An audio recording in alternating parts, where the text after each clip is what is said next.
শ্রীমদ্ ভাগবত গীতা প্রেমানন্দে ধ্বনি বলো।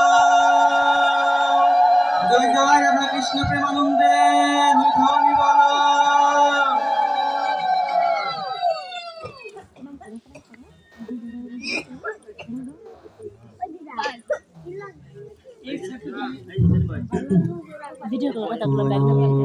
ওম তৎসৎ।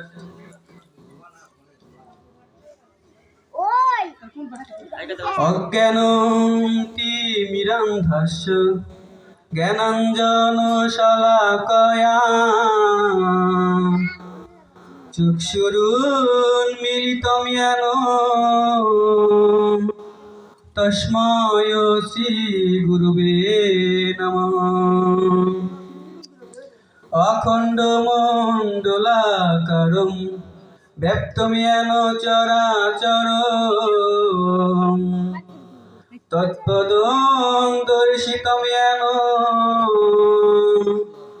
তস্मै শ্রীগুরুবে নমঃ। ওম গুরুর্ব্রহ্মা গুরুর্বিষ্ণু গুরুর্দেব মহেশ্বর গুরুরেব পরম ব্রহ্ম তস্मै শ্রী গুরুবে নমঃ।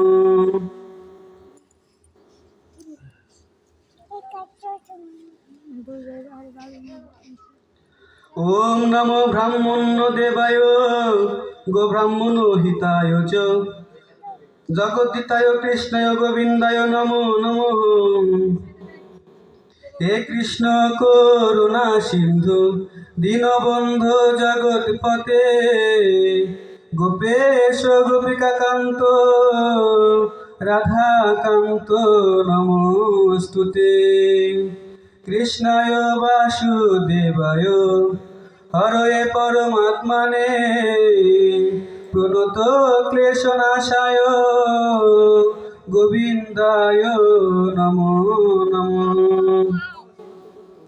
তপ্ত কাঞ্চন গৌরঙ্গীয় রাধে বৃন্দাবনেশ্বরী বৃষভানু সুতাং দেবী প্রণামামি শ্রীহরি প্রিয়ে। ওম অধক্ষরং পরিভ্রষ্টং মাত্রাহীনং চ যদ্ভাবে পূর্ণাং তৎসর্বং ভবতু তৎপ্রসাদত জগদ্গুরু।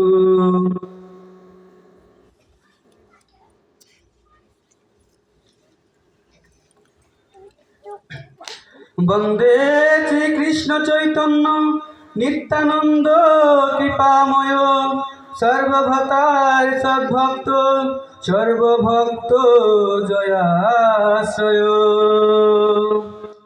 গুরুবে গৌরচন্দ্রায় রাধিকায় তদালয়ে কৃষ্ণায় কৃষ্ণ ভক্তায় তদ্ভক্তায় নমো নমঃ। বন্দেহং শ্রীগুরু চিযুতপদকমলং শ্রীগুরুং বৈষ্ণভাশ্চ চিরূপশব্দজাতং সহগুণং রঘুনাথিতং তং সজীবং সর্বধৈত্যং সাধুতং পরিজনসহিতং শ্রীকৃষ্ণদেবতং শ্রীরাধাকৃষ্ণপদাং সহগণ ললিতা শ্রীবিশাখান্বিতং। বাঞ্ছাকল্পতরুভ্যশ্চ কৃপা সিন্ধু এব চ পতিতানাং প্রণতভ্যো বৈষ্ণবেভ্যো নমো নমঃ। জয় জয় নবদ্বীপ চন্দ্র গৌরায় জয় জয় নিত্যানন্দ জয় কৃপাময় জয় জয় সীতানাথ অদ্বৈত গোসাই জয় জয় গৌরাঙ্গের ভক্ত একঠাই। মহাপ্রভুর সাঙ্গ পাঙ্গ পরিশত যত সবার চরণে করি প্রণাম সতত। স্বরূপ রূপ রঘুনাথ এই তিন ভক্ত আত্মতত্ত্ব লয়া যাতে আপন মহত্ব। জয় জয় শ্রী মাধবপুরী শচী জগৎ মাতা জয় জয় শ্রী ঈশ্বরপুরী জগন্নাথ পিতা। দেবী পদ্মাবতী জয় হরায় পণ্ডিত পরামানন্দ পুরী জয় শ্রী নৃসিংহ সহিত। শ্রীকেশব পুরী পুরী ব্রহ্মানন্দ, জয় সুখানন্দ পুরী পুরী কৃষ্ণানন্দ। ব্রহ্মানন্দ কেশব ভারতী বিষ্ণুপুরী, অনন্ত প্রণাম করি পদ যোগে পুরী। জয় জয় লক্ষ্মী বিষ্ণু প্রিয়া মাতা ঠাকুরানী, জয় জয় শ্রী বসুদা জাহ্নবী মালিনী। বীরভদ্র রাম দাস গঙ্গাধর দাস, গৌরদাস পণ্ডিত পুরনন্দ কৃষ্ণ দাস। যাদব দাস বিজয় দাস ভোলানাথ দাস, জনার্দন বাহু পণ্ডিত শ্রী অনন্ত দাস। সমস্ত বৈষ্ণব পদে এই নিবেদন, শরণ লইন কর বাঞ্ছিত পূরণ। বৈষ্ণব চরণ হৃদে পাইবার আশা, প্রবন্ধে কহে শ্রীচরণ দাসে। জয় জয় শ্রীমদ ভাগবত গীতা প্রেমানন্দে হরিধ্বনি বলো।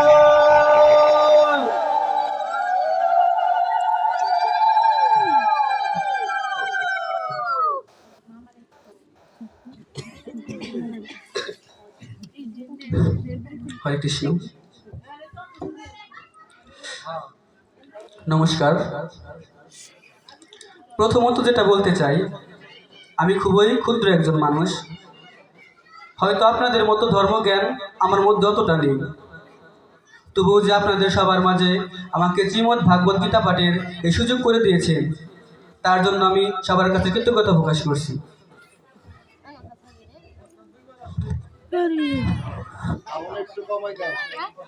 দ্বিতীয়ত, আমি খুবই সাধারণ একজন মানুষ,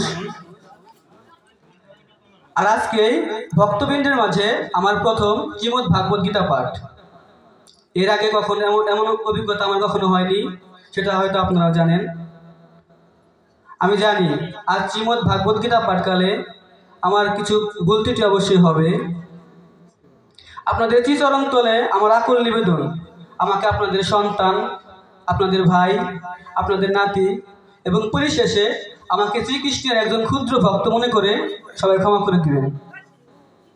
আপনাদের সবার শ্রীচরণে প্রণাম জানিয়ে আজকে আমি শ্রীমদ ভাগবত গীতা পাঠ শুরু করছি। হরে কৃষ্ণ। ওম নমঃ ভগবতে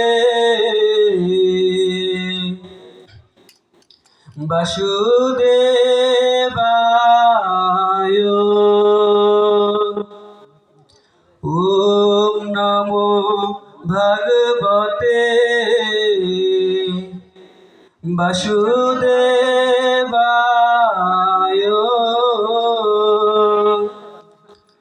রাধে কৃষ্ণ গোবিন্দ মধুসূদন, হরি নারায়ণ হরি নারায়ণ। রাধে কৃষ্ণ গোবিন্দ মধুসূদন, হরি নারায়ণ হরি নারায়ণ। ওম নমো ভগবতে বাসুদেবায়।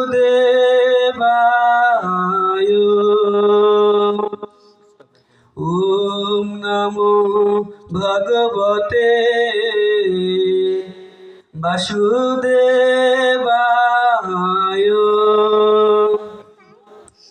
গোপাল ঘন শ্যাম পাপহরণ, প্রভু জনার্দন প্রভু জনার্দন।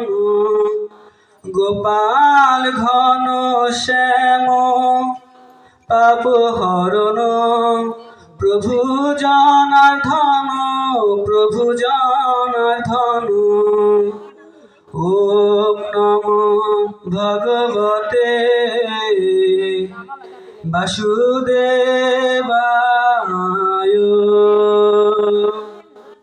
ওম নমো ভগবতে বাসুদেবায়।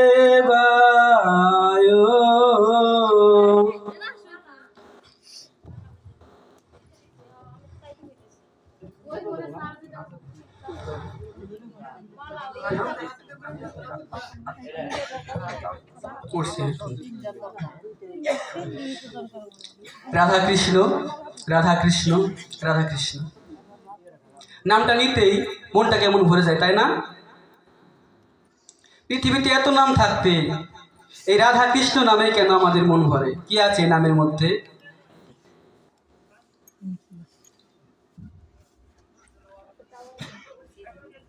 গোকুল ধামে প্রভু নারায়ণ লক্ষ্মীকে ডেকে ডেকে বলছে, লক্ষ্মী, পৃথিবীতে ধর্মের পালন এবং অধর্মের বিনাশের জন্য আমি অবতীর্ণ হব কৃষ্ণ রূপে।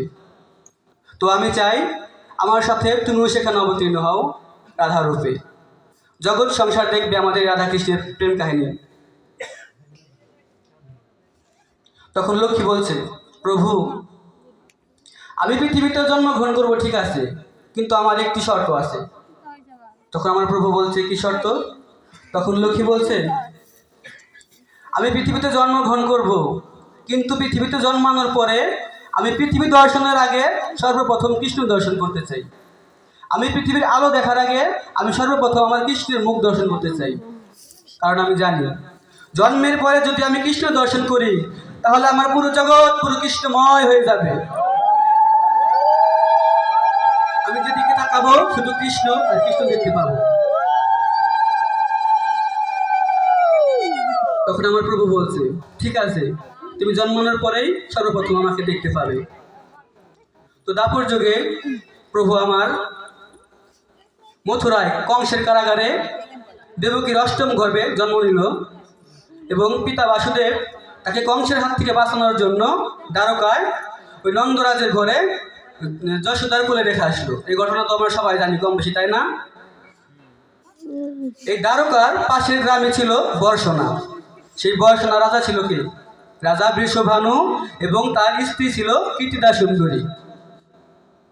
এই রাজা বৃষভানু আর কীর্তিদা সুন্দরী আগের জন্মে ব্রহ্মার ধ্যান করেছিল, ব্রহ্মাকে সন্তুষ্ট করেছিল। তখন ব্রহ্মা তাদের বলেছিল যে কি বর চাও? তখন তারা বলেছিল যে আমরা লক্ষ্মীকে কন্যা রূপে চাই। তখন ব্রহ্মা তাদের বর দিয়েছিল, হ্যাঁ ঠিক আছে, তোমরা লক্ষ্মীকে কন্যা রূপে পাবে, তবে দাপর যুগে লক্ষ্মী তোমাদের ঘরে রাধা রূপে জন্মগ্রহণ করবে। তো দাপর যুগে দেবী লক্ষ্মী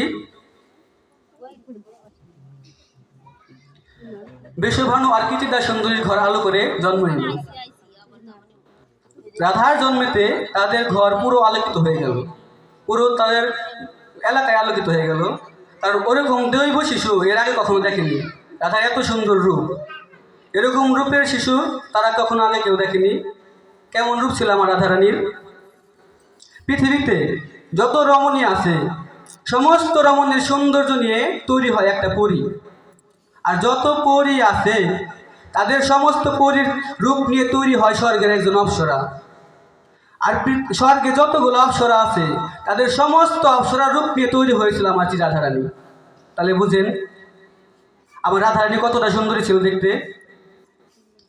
তো রাধারানীর জন্মের সাথে সাথে তাদের ঘর আলোকিত হয়ে গেল। কিন্তু এত সৌন্দর্যের মাঝেও আমার রাধারানীর কিন্তু একটু খামতি ছিল। বাবারা, কি খামতি সেটা জানেন? আমার রাধারানী কিন্তু জন্মের পর চোখে দেখতে পেত না, তার চোখ ছিল বন্ধ করা। তো সবাই সেটা বলতে লাগলো যে এত সুন্দর একটা রমণী, একটা বাচ্চা জন্ম নিল, এতদিন পরে নিঃসন্তান দম্পতির কোলে একটা সন্তান এলো, তা আবার কানা। সবাই এটা বলছে। কিন্তু এতদিন পর সন্তানের মুখ দেখেছে তারা। সন্তান কানা হোক খোড়া হোক তা তো তারা খুশি, তাই না? মা ডাক বাবা ডাক তো শুনতে পাবে। আমাদের এমন অনেকের ঘরে জন্মায় না বাবারা যে কেউ কথা বলতে পারে না, কানে শুনতে পারে না, দেখতে পারে না, হাঁটাচলা করতে পারে না, যাদেরকে আমরা স্পেশাল চাইল্ড বলি। হয়তো প্রতিবেশী অনেক কথা বলে, কিন্তু বাবা মাকে যখন অখুশি হয় না কিন্তু। তো রাধার জন্মের পরে কিন্তু সবাই অখুশি হলেও তার বাবা মা কিন্তু খুশি ছিল। তার জন্য সে গ্রামের মধ্যে এক মহা অনুষ্ঠানের আয়োজন করেছে, যজ্ঞ, দান, ধ্যান, ব্রাহ্মণ সেবা, সব কিছু। তো যখন রাধার নামকরণ করা হয় তখন ব্রাহ্মণ জিজ্ঞেস করে মেয়ের নাম রাখবেন কি? তখন গ্রামবাসীরা বলছে এ তো কানা মেয়ে, লোকে যেদিকে নিয়ে যাবে সেদিকেই যাবে, নদীর ধারার মতো বয়ে চলবে,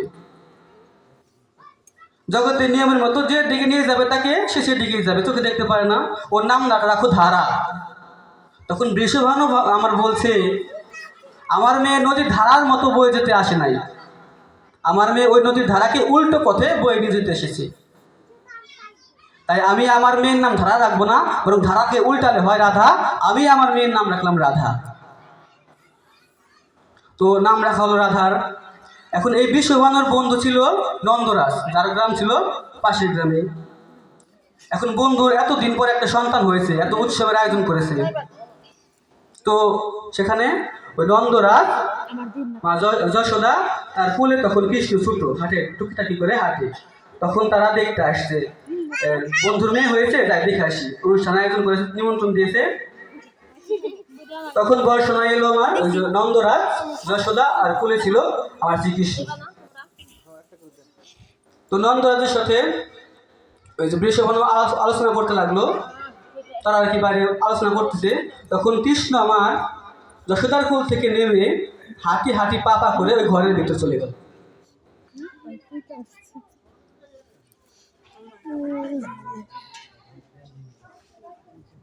তো কৃষ্ণ ঘরের ভিতরে যেয়ে দেখে যে রাধারানী দোলনায় শোয়ানো, রাধা যখন তখন হাঁটতে পারে না, কৃষ্ণ তখন টুকটুক করে হাঁটে।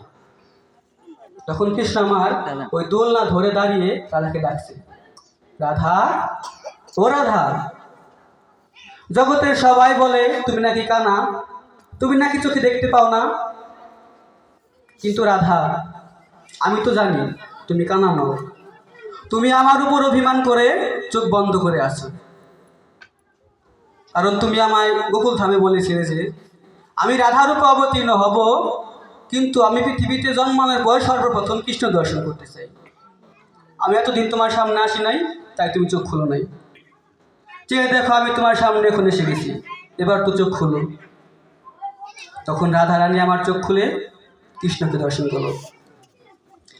রাধা কৃষ্ণের মিলন হলো, প্রেমানন্দে সবাই হরি বলো, রাধা কৃষ্ণের মিলন হলো।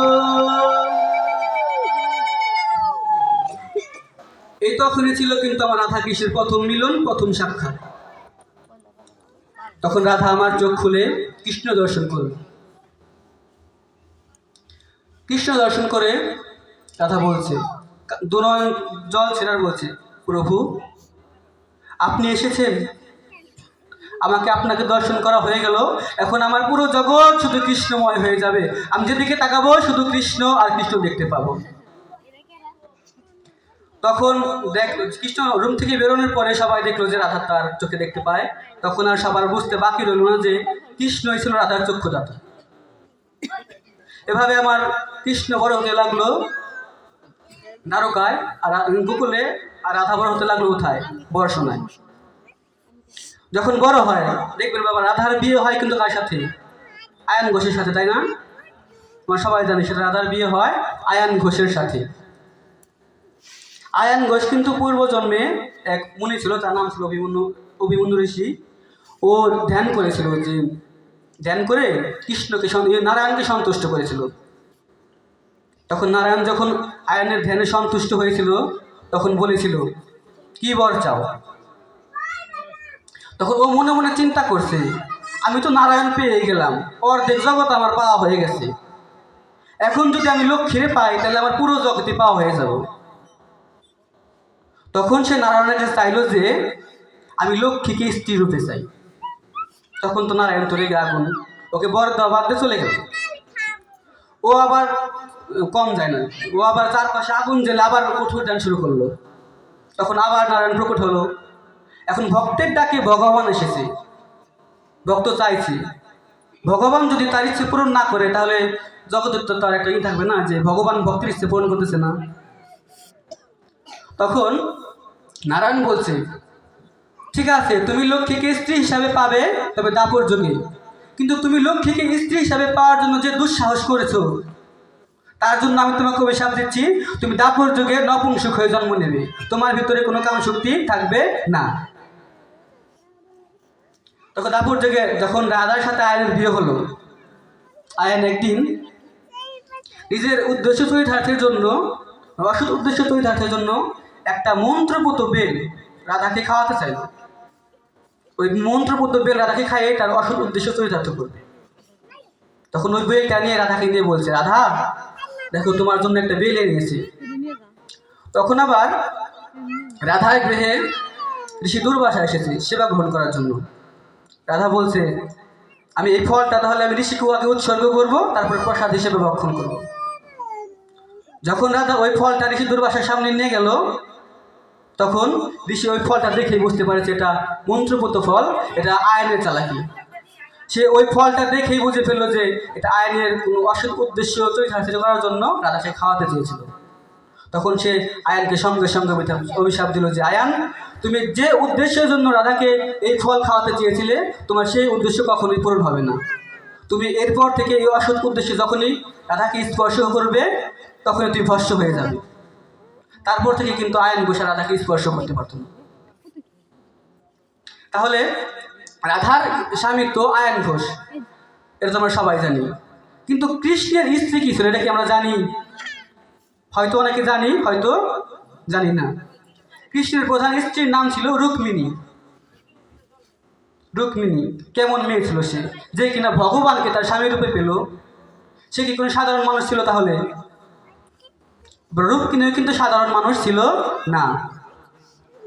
রাধা ছিল স্বয়ং লক্ষ্মীর অবতার, আর এই রুক্মিণী ছিল লক্ষ্মীর অংশ, মানে রাধারই একটা অংশ। রাধা যে কত কৃষ্ণকে ভালোবাসতো, রুক্মিণীও কিন্তু কম যাইত না। তার ওই ভালোবাসার জন্যই কিন্তু সে কৃষ্ণকে, ভগবানকে তার স্বামী রূপে পেয়েছিল। তাহলে কৃষ্ণের স্ত্রী যদি রাধা না হয়ে রুক্মিণী হয়, তাহলে মানুষ বা সবাই, আমরা সবাই রুক্মিণী কৃষ্ণ না বলে কেন রাধা কৃষ্ণ বলি? কেন এই রাধা কৃষ্ণ নামে পাগল হই? সাধারণত আমরা বরের সাথে তার স্ত্রীদের নামই নিই, তাই না? যেমন শিবের সাথে পার্বতী, শিব পার্বতী বা শিব সতী, রাম সীতা, লক্ষ্মীনারায়ণ। কিন্তু কৃষ্ণের বউ তো আবার রাধা না। তাহলে আমরা কেন রাধা কৃষ্ণ বলি?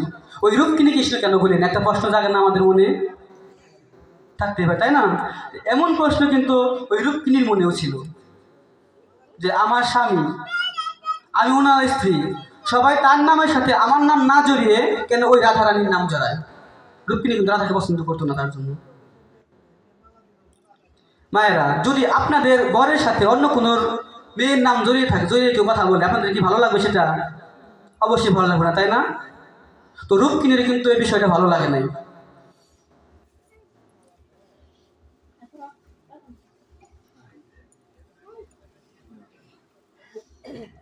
তো রুক্মিণী একদিন দ্বারকায় মন খারাপ করে বসে আছে। তখন আমার প্রভু জিজ্ঞেস করছে, রুক্মিণী কি হয়েছে তোমার? তুমি এরকম ভাবে মন খারাপ করে বসে আছো কেন? তখন রুক্মিণী বলছে, প্রভু আমি তো আপনার স্ত্রী, আপনার সহধর্মিণী, আপনার অর্ধাঙ্গিনী। তাহলে জগতের সবাই ওই আপনার নামের সাথে আমার নাম না নিয়ে কেন ওই রাধারানীর নাম নেয়? কেন কেউ রুক্মিণী কৃষ্ণ বলে না, কিন্তু সবাই রাধা কৃষ্ণ কেন বলে? ওই রাধা তো এখন আর কেউ না। তাহলে আমার নাম না নিয়ে কেন সবাই রাধার নাম নেয়? তখন প্রভু আমার বলছে, রাধা তুমি, রুক্মিণী তুমি ধৈর্য ধরো, সময় মতো তোমার উত্তর পেয়ে যাবে। একদিন আমার প্রভুর কৃষ্ণের প্রচুর মাথা যন্ত্রণা করছে, যন্ত্রণায় ছটফট করতেছে আর কি কৃষ্ণ। তাহলে যে যন্ত্রণায় ভগবান ছটফট করে, সে যন্ত্রণা কি কম যন্ত্রণা? অবশ্যই না, তাই না? তো ওই ভগবানের যন্ত্রণা উপশম করার জন্য যত বৈদিক কবিরাজ আছে, যত গাছন্ত আছে, ঔষধ আছে, সব খাওয়ান শেষ, কিন্তু তার যন্ত্রণা আর কিছুতেই কমছে না। তখন তার যন্ত্রণা দেখে নারদ মুনি উপস্থিত হলো। নারদ মুনি বলছে, এই যন্ত্রণা কোনো ওষুধে কাজ হবে না, কোনো ওষুধে সারবে না। আমার প্রভুর কোনো ভক্ত যদি তার পায়ের ধুলি আমার প্রভুর মাথায় দেয়, তবে আমার প্রভুর যন্ত্রণার উপশম ঘটবে। চিন্তা করছেন, ভক্তের পায়ে ধুলি লাগবে ভগবানের মাথার যন্ত্রণা সারাতে। এটা কোনো কথা? তাহলে কি আমাদের শুধু ভগবানকে নয়, বরং ভগবানেরও ভক্তের প্রয়োজন আছে, তাই না? তো এই ভক্তের চরণ ধুলি লাগবে আমার ভগবানের মাথার যন্ত্রণা সারাতে। কিন্তু এটা তো অসাধ্য কাজ, তাই না? ওই ভগবানকে কারা পায়ে ধুলি দিব? কারণ কি নরকে যাওয়ার ডর নাই? তো ভগবানকে আর পায়ের ধুলি কেউ দিতে চাইবো? এটা অসাধ্য কাজ না? তো ওই পায়ের ধুলি আনার জন্য নারদ মুনি কি করলো? ব্রজের পথে ছুটে চাললো কোনো ভক্ত খুঁজতে, যে একটা ভক্ত পায় কিনা যে আমার প্রভুকে তার পায়ের ধুলি দেয়। তো নারদ আমার ব্রজে দাঁড়ে দাঁড়ে দাঁড়ে দাঁড়ে যাচ্ছে আর জিজ্ঞেস করছে, ও হে, কেউ আছো আমার প্রভুর ভক্ত? আমার প্রভু যে যন্ত্রণায় বড় ছটফট করছে, একটু চরণ ধুলি দাও না, আমার প্রভুর মাথায় দেই, আমার প্রভুর মাথায় যন্ত্রণার উপশম ঘটাই। মানে যে দাঁড়িয়ে যায় তারা সবাই নারদকে বলে, আপনি কি পাগল হয়েছেন? উনি শ্রীকৃষ্ণ, এই দ্বারকার রাজা, আবার আমরা সবাই জানি উনি হচ্ছে ভগবান। তাহলে ভগবানকে পায়ের ধুলি দিয়ে নরকে যায় আর কি? কোনো কাজ তো নাই, ভগবানকে আমার পায়ের ধুলি দিই। তো যে দাঁড়িয়ে যায় ওই দাঁড়িয়ে কি করে, সবাই দ্বার বন্ধ করে দেয়, কেউ একটু পায়ের ধুলি দেয় না, চরণ ধুলি দেয় না। নারদ চলিল ব্রজে ধুলি আনিবারে, সর্বলোক হইতে নারদ বিমুখ হয়ে ফিরে।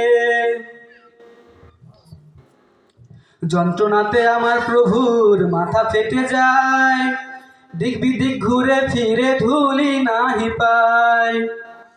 কে আছো গো ভক্তবৃন্দ, দাও না একটু ধুলি, যে ধুলিতে আমার প্রভুর যন্ত্রণা যায় ভুলি। যে দ্বারে যায় নারদ মুনি দ্বার বন্ধ করে রাখে, ভগবানকে ধুলি দিয়ে যাবে কে নরকে? ওরে নারদ ধুলি পেল না রে, খালি হাতে ফিরে এলো দ্বারকা নগরে। আমার নারদ ধুলি পেল না রে, খালি হস্তে ফিরে এলো দ্বারকা মন্দিরে। তখন নারদ আমার কোনো উপায় না পেয়ে পুনরায় দ্বারকায় ফিরে এলো, ধুলি পেল না কোথাও। দ্বারকায় ফিরে তখন নারদ রুক্মিণীকে দেখে দেখে বলছে, মা, তুমি তো প্রভুর স্ত্রী, তুমি তো দেখতে পাচ্ছ প্রভু যন্ত্রণায় কতটা ছটফট করছে, তুমি তো প্রভুর একজন ভক্ত, তাহলে তোমার পায়ের ধুলি একটু দাও প্রভুর মাথায়, প্রভুর মাথার যন্ত্রণা একটু কমুক। তখন রুক্মিণী আমার বলছে, নারদ মুনি, আপনি কি পাগল হয়েছেন? উনি একই তো ভগবান, তার উপর আবার আমার স্বামী, মানে ডাবল পাপ। আমার কি আর ওনার যদি আমি পায়ের ধুলি দেই তাহলে তো আমার নরকেও জায়গা হবো না। প্রথমত ভগবান, তার উপরে আবার স্বামী। কোনো মায়েরা কি পারবেন তাদের চরণ ধুলি তাদের বরের মাথায় দিতে? পারবেন না, তাই না? এটা কি হয়? পাপ আছে না একটা? তো রূপকে না করে দিল যে আমি এত বড় পাপ করতে পারবো না। তখন নারদ কি করলো, উপায় না পেয়ে কোথায় ছুটে চললো? ওই বর্ষণায় চলে গেলো রাধারানীর কাছে।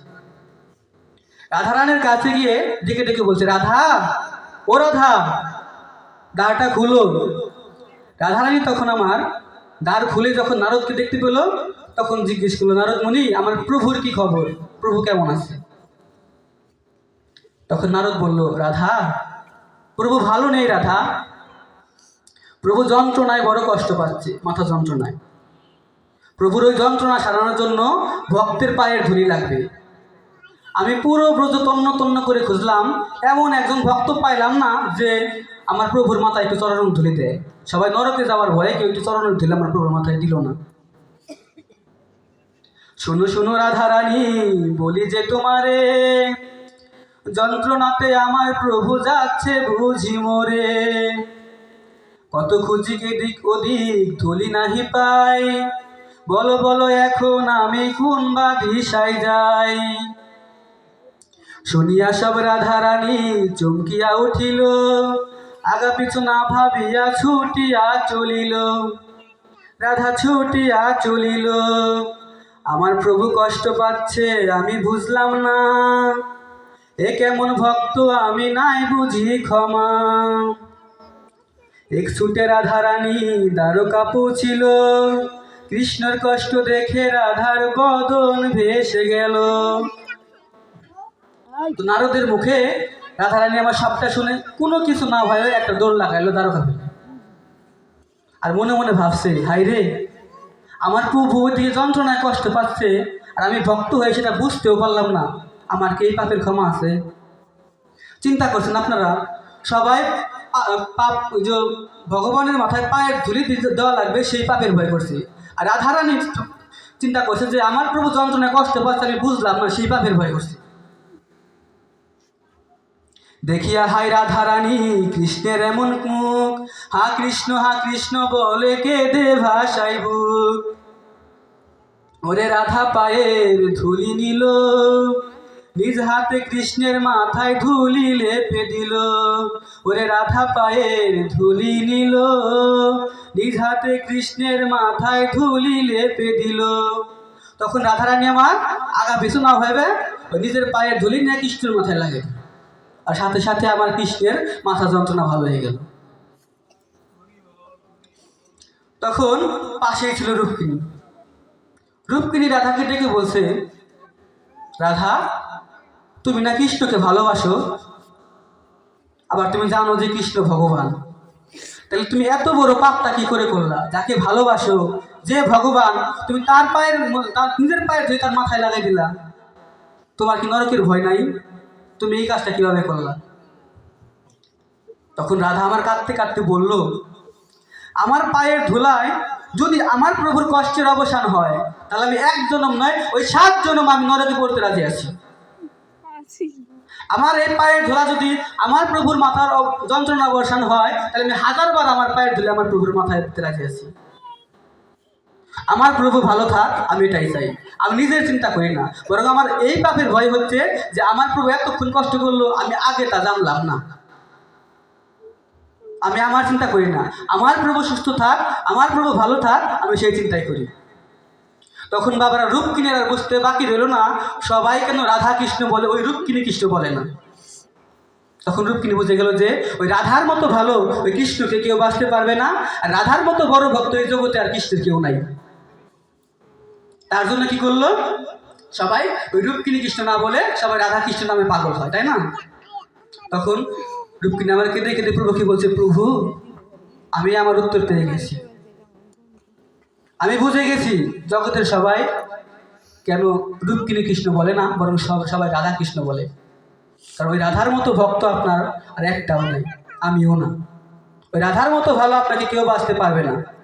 তখন রূপকিনী আমার 2 ভাও তুলে নিজেই বলতে লাগলো, রাধা কৃষ্ণ, রাধা কৃষ্ণ, রাধা কৃষ্ণ,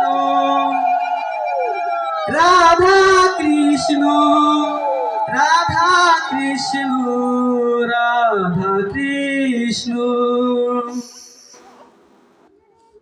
তাহলে বুঝেন কতটা প্রেম ছিল তাদের মধ্যে, এই রাধার গুরুত্ব কৃষ্ণের কাছে কতটা ছিল। অনেক জায়গায় তো এটা বলা আছে যে যদি কৃষ্ণের চরণ পেতে চাও আগে রাধার চরণ ধরো, যদি রাধা সন্তুষ্ট হয় তবেই তুমি কৃষ্ণ চরণ পাবা। আবার এটাও বলা হয়ে থাকে যে একবার রাধা নামে যত পাপ হরে, জীবের কি সাধ্য আছে তত পাপ হরে। রাধার গুরুত্ব ছিল কৃষ্ণের কাছে এতটাই, রাধাই ছিল কৃষ্ণের জীবনী শক্তি। বৃন্দাবনের সুখ পাখি আর শাড়ি পাখি দ্বন্দ্ব করছিল, যেটা সুখ বলে আমার কৃষ্ণ মদন মোহন, আরে সুখ বলে আমার কৃষ্ণ মদন মোহন, আরে শাড়ি বলে, আরে শাড়ি বলে আমার রাধা বামে যতক্ষণ নইলে শুধুই মদন। মানে সুখ পাখি বলছে আমার কৃষ্ণ মদন মোহন, আর শাড়ি বলছে হ্যাঁ তোমার কৃষ্ণ মদন মোহন ঠিক আছে, কিন্তু তোমার কৃষ্ণ ততক্ষণই মদন মোহন যতক্ষণ তোমার কৃষ্ণের বাম পাশে আমার রাধা বসে আছে। যদি কৃষ্ণের পাশে রাধারানী না থাকে তাহলে কৃষ্ণ শুধুই মদন। বৃন্দাবন বিলাসিনী রাই আমাদের, ওগো রাই আমাদের, রাই আমাদের, আমরা রায়ের শ্যাম তোমাদের রাই আমাদের। বৃন্দাবন বিলাসিনীরাই আমাদের সুখ বলে আমার কৃষ্ণের চূড়াবামে হেলে। আরে সুখ বলে আমার কৃষ্ণের চূড়াবামে হেলে। আরে শাড়ি বলে আমার রাধার চরণ পাবে বলে চূড়া তাই তো হেলে। মানে সুখ পাখি বলছে আমার কৃষ্ণের চূড়া বাম দিকে হেলে, আর শাড়ি বলছে যে দেখো তোমার কৃষ্ণের বাম পাশে আমার রাধাই বসে আছে, ওই আমার রাধারানীর চরণ পাবার জন্যই তোমার কৃষ্ণের চূড়া বাম দিকে হেলে। ও চূড়া তাই তো হেলে বৃন্দাবন বিলাসিনী রাই আমাদের। ও গো রাই আমাদের আমরা রায়ের শ্যাম তোমাদের রাই আমাদের। বৃন্দাবন বিলাসিনী রাই আমাদের সুখ বলে আমার কৃষ্ণের মাথায় ময়ূর পাখা। আরে সুখ বলে আমার কৃষ্ণের মাথায় ময়ূর পাখা। আরে শাড়ি বলে আমার রাধার নামটি তাতে লেখা ওই যে যাই গো দেখা। সুখ পাখি বলছে আমার কৃষ্ণের মাথায় ময়ূর পাখা, আর শাড়ি বলছে যে দেখো ওই ময়ূর পাখার মধ্যেই আমার রাধারই নাম লেখা আছে, ওই যে যাই গো দেখা। বৃন্দাবন বিলাসিনী রাই আমাদের। ও গো রাই আমাদের আমরা রায়ের শ্যাম তোমাদের রাই আমাদের। বৃন্দাবন বিলাসিনী রাই আমাদের সুখ বলে আমার কৃষ্ণ যশোদার জীবন। আরে সুখ বলে আমার কৃষ্ণ যশোদার জীবন। আরে শাড়ি বলে আমার রাধা জীবনে নইলে শূন্য জীবন। সুখ পাখি বলছে আমার কৃষ্ণ যশোদা মায়ের জীবন, আর শাড়ি বলছে তোমার কৃষ্ণ তো যশোদার জীবন, আর ওদিকে আমার রাধা তোমার কৃষ্ণের জীবন। আবার রাধার জীবন না থাকলে তোমার কৃষ্ণের জীবন নাই, আর কৃষ্ণের জীবন না থাকলে এই দুনিয়ার কারোর জীবন নাই। রাধা ছাড়া কৃষ্ণের জীবন শূন্য, আর কৃষ্ণ ছাড়া জগৎ শূন্য, নইলে শূন্য জীবন। বৃন্দাবন বিলাসিনী রাই আমাদের। ও গো রাই আমাদের আমরা রায়ের শ্যাম তোমাদের রাই আমাদের। বৃন্দাবন বিলাসিনী রাই আমাদের। বৃন্দাবন বিলাসিনী রাই আমাদের।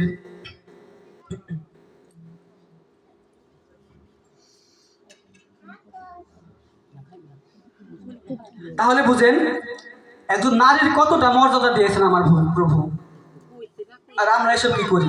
ভগবানের দেখানোর মধ্যে কি আমরা একটু চলি, উঠতে বসতে কথা শোনা, তাই না? মেয়েদের বুদ্ধি কোথায় থাকে? আমরা বলি যে মেয়েদের বুদ্ধি থাকে হাঁটুর তলে, অনেকে বলি না?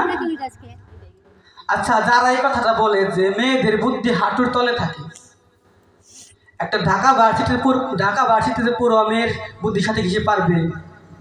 একটা ডাক্তার মেয়ে, একটা ইঞ্জিনিয়ার মেয়ে বা একটা পাইলট মেয়ের বুদ্ধির সাথে কি তার বুদ্ধি পারবে কি? পারবে না। কিন্তু আসলে মেয়েদের বুদ্ধি কিন্তু হাঁটুর তলে থাকে না, বরং আমাদের এই পুরুষতান্ত্রিক সমাজে কিন্তু মেয়েদের বুদ্ধিকে হাঁটুর উপর উঠতে দেয় না, হাঁটুর মধ্যে আর কি গিরতে বাইন্দা রাখি, এরকম অবস্থা। আপনি আপনার ছেলেরে অনার্স পাস করাবেন, মাস্টার্স পাস করাবেন, আর আপনার মেয়েরা আপনি এক ট্রেনে থাকতে পাস করে গেটটি ধরে বিয়ে দিয়ে দেবেন। তাহলে আপনার ওই চিন্তা করেন কীভাবে যে আপনার ছেলের বুদ্ধি বিবেচনা আর আপনার মেয়ের বুদ্ধি বিবেচনা এক হবে? আপনার মেয়েকে ওই ছেলের সমতুল্য লেখাপড়া করান, বাইরের জগৎ দেখান, তারপরে দেখবেন যে আপনার মেয়ের বুদ্ধি আপনার ছেলের বুদ্ধি থেকে কোনো অংশে কম যায় কিনা। আমাদের ধর্মে আমাদের প্রভু ভগবান যারাই আছে তারা কিন্তু ছেলে মেয়ের কোনো ভেদাভেদ করেনি, দুজনের কিন্তু সমান মর্যাদা সবার, তাই সব ক্ষেত্রে, তাই না? কিন্তু আমরা কি এসব করি? তাহলে অবশ্যই বলতে পারেন যে আমাদের মা ঠাকুমারা আছে তাদের বুদ্ধি আসলে হাঁটুর তলে, যেমন কুটকাচালি হ্যান তেন, কোনো কাজ কাম নাই, তারা দিন ভরে জি বাংলা দেখে, স্টার জলসা দেখে আর ওই সবই আলোচনা করে, তাই না? কিন্তু তাদের মধ্যে যে হাঁটুর তলে এর পিছনে দায়ী কারা, তারা না তার বাপ দাদারা? তাদের কি স্কুলে বারান্দা যাইতে দিচ্ছে কারণে? দেয় নাই। কিন্তু তারা কি বাইরের জগৎ দেখাইছে? দেখায় নাই। তাহলে তাদের বুদ্ধি তো হাঁটুর তলে থাকবেই, তাই না? তাহলে তাদের বুদ্ধি হাঁটুর তলে থাকার জন্য কিন্তু তারা দায়ী না, বরং আমাদের এই পুরুষতান্ত্রিক সমাজই দায়ী। তাই আমাদের কোনো পুরুষের এটা বলার অধিকার নাই যে মেয়েদের বুদ্ধি হাঁটুর তলে। এটা বললে ওই মেয়েদের অপমান করা হয় না, বরং নিজেদের অপমান করা হয়। কারণ আমাদের জন্য তাদের বুদ্ধি হাঁটুর তলে। ওই দ্রৌপদী, সীতা, দুর্গা, পার্বতী তাদের বুদ্ধি হাঁটুর তলে ছিল? ছিল না। কিন্তু তাদের কারণেও কিন্তু আমাদের ভগবানরা বসে, তাই না? তাহলে আমরা কি এসব করি? এমন অহংকারী নারী বিদ্বেষী কিন্তু এখন নয়, ওই আগেও ছিল। আমার প্রভু শ্রীকৃষ্ণের একজন ভক্ত ছিল, তার নাম ছিল চিধামা। সে ওই কৃষ্ণ নামের পাশে রাধা নাম কিন্তু সহ্য করতে পারত না। সে বলতো কৃষ্ণ ভগবান,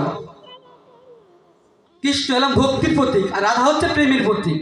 ওই কৃষ্ণের নামের পাশে কেন একটা মেয়ে মানুষের নাম জড়িত হবে? সে এটা কোনোভাবে মানতে পারত না। তখন একদিন ব্রজের সবাই রাধাকৃষ্ণ বলছে, আর ওই চিধামাকে বলছে, তোমরা তো মূর্খ, তোমরা এই ভগবানের নামের পাশে কেন একটা মেয়ের নাম নাও? এটা তো ঠিক না। আমার কৃষ্ণ না, কৃষ্ণ হচ্ছে জীবন, তোমরা ভক্তি, এই ভক্তির সাথে তোমরা প্রেম গুলিয়ে ফেলতেছো, এটা ঠিক না, এটা তোমরা করো না। তখন সবাই তো অবাক যে কি বলে, রাধা কৃষ্ণ নাম নিয়ে আমরা পাগল হই, আর উনি বলতেছে যে কৃষ্ণ নামের সাথে রাধার নাম নেওয়া যাবে না।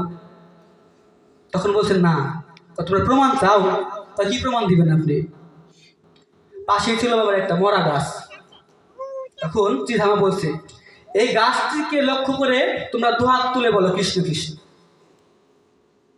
তখন সবাই ওই গাছটিকে উদ্দেশ্য করে সবাই দুহাত তুলে বলো কৃষ্ণ কৃষ্ণ। অমনি সঙ্গে সঙ্গে গাছটাতে সবুজ হয়ে গেল, আর কি পাতায় ভরে গেল। বল, দেখছো আমার কৃষ্ণ নামের কত মহিমা, আমার কৃষ্ণ নামের মহিমা। একবার দুইবার কৃষ্ণ নাম নিলা, আর ওই মরা গাছটাতে পাতা গজায় গেল। আরো প্রমাণ চাও? আর কি প্রমাণ দেবে? আবার ওই গাছটার দিকে তাকিয়ে বললো কৃষ্ণ কৃষ্ণ। সবাই ওই গাছটার দিকে তাকিয়ে আবার দুহাত তুললে বললো কৃষ্ণ কৃষ্ণ। অমনি সঙ্গে সঙ্গে গাছটা ফুলে ফলে ভরে গেল। তখন চিধামা বলছে, দেখছো, একবার নাম নিলা, কৃষ্ণ নাম নিলা, ওই গাছটা সবুজ হয়ে গেল, আরেকবার নাম নিলা, ওই গাছটা ফুলে ফলে ভরে গেল। তাহলে বুঝছো আমার কৃষ্ণ নামের মহত্ব? কৃষ্ণ হচ্ছে জীবন, কৃষ্ণ নামই জীবন। আর ওই রাধা নামে কি হয় তোমরা দেখতে চাও? এটার প্রমাণ কি চাও? কি প্রমাণ দিবেন? তখন বাবার পাশ দিয়ে যাচ্ছিল একটা শুঁয়োপোকা, যেটা আমরা ছ্যাংলা বলি আর কি, ওটা হাঁটার যাচ্ছিল। ওই দেখো একটা শুঁয়োপোকা যাচ্ছে, ওটাকে উদ্দেশ্য করে সবাই এখন বলো রাধা রাধা। তখন ওই পোকাটাকে উদ্দেশ্য করে সবাই যখন দুহাত তুলে বলল রাধা রাধা, সঙ্গে সঙ্গে পোকাটি ধ্বংস হয়ে গেল, ধ্বংস হয়ে গেল আর কি। সবাই অবাক হয়ে গেল যে কি হচ্ছে সব, আমরা কৃষ্ণ নামের সাথে রাধার নাম নেই, ওই রাধা নামে পোকাটি ধ্বংস হয়ে গেল। তখন চিধামা বলছে, দেখছো রাধা নামে কি হয়? রাধা নামে শুধু ধ্বংসই হয়। তোমরা আরো প্রমাণ চাও? ওই দেখো একটা প্রজাপতি উঠতেছে, এখান থেকে প্রজাপতি যাচ্ছিল একটা, দেখো একটা প্রজাপতি উঠে যাচ্ছে, তোমরা ওই প্রজাপতিকে উদ্দেশ্য করে বলো, আবার বলো রাধা রাধা। তখন তারা ওই প্রজাপতিকে উদ্দেশ্য করে বলতে লাগলো রাধা রাধা, দুহাত তুলে বলল রাধা রাধা, সঙ্গে সঙ্গে প্রজাপতিটি ধ্বংস হয়ে গেল। তখন সবাই তার আরো অবাক হয়ে গেল যে কি হচ্ছে। তখন চিধামা বলছে, দেখছো দুইবার কৃষ্ণ নামে ওই মরা গাছে ফুল গজালো, ফল গজালো, আর ওই দুইবার রাধা নামে ওই কীট পোকাটাও ধ্বংস হয়ে গেল, ওই প্রজাপতিটা ধ্বংস হয়ে গেল। তাহলে তোমরা আরো বলবো রাধা রাধা। ওই রাধা শুধু ধ্বংসেরই প্রতীক, রাধা আর কিছু পারে না।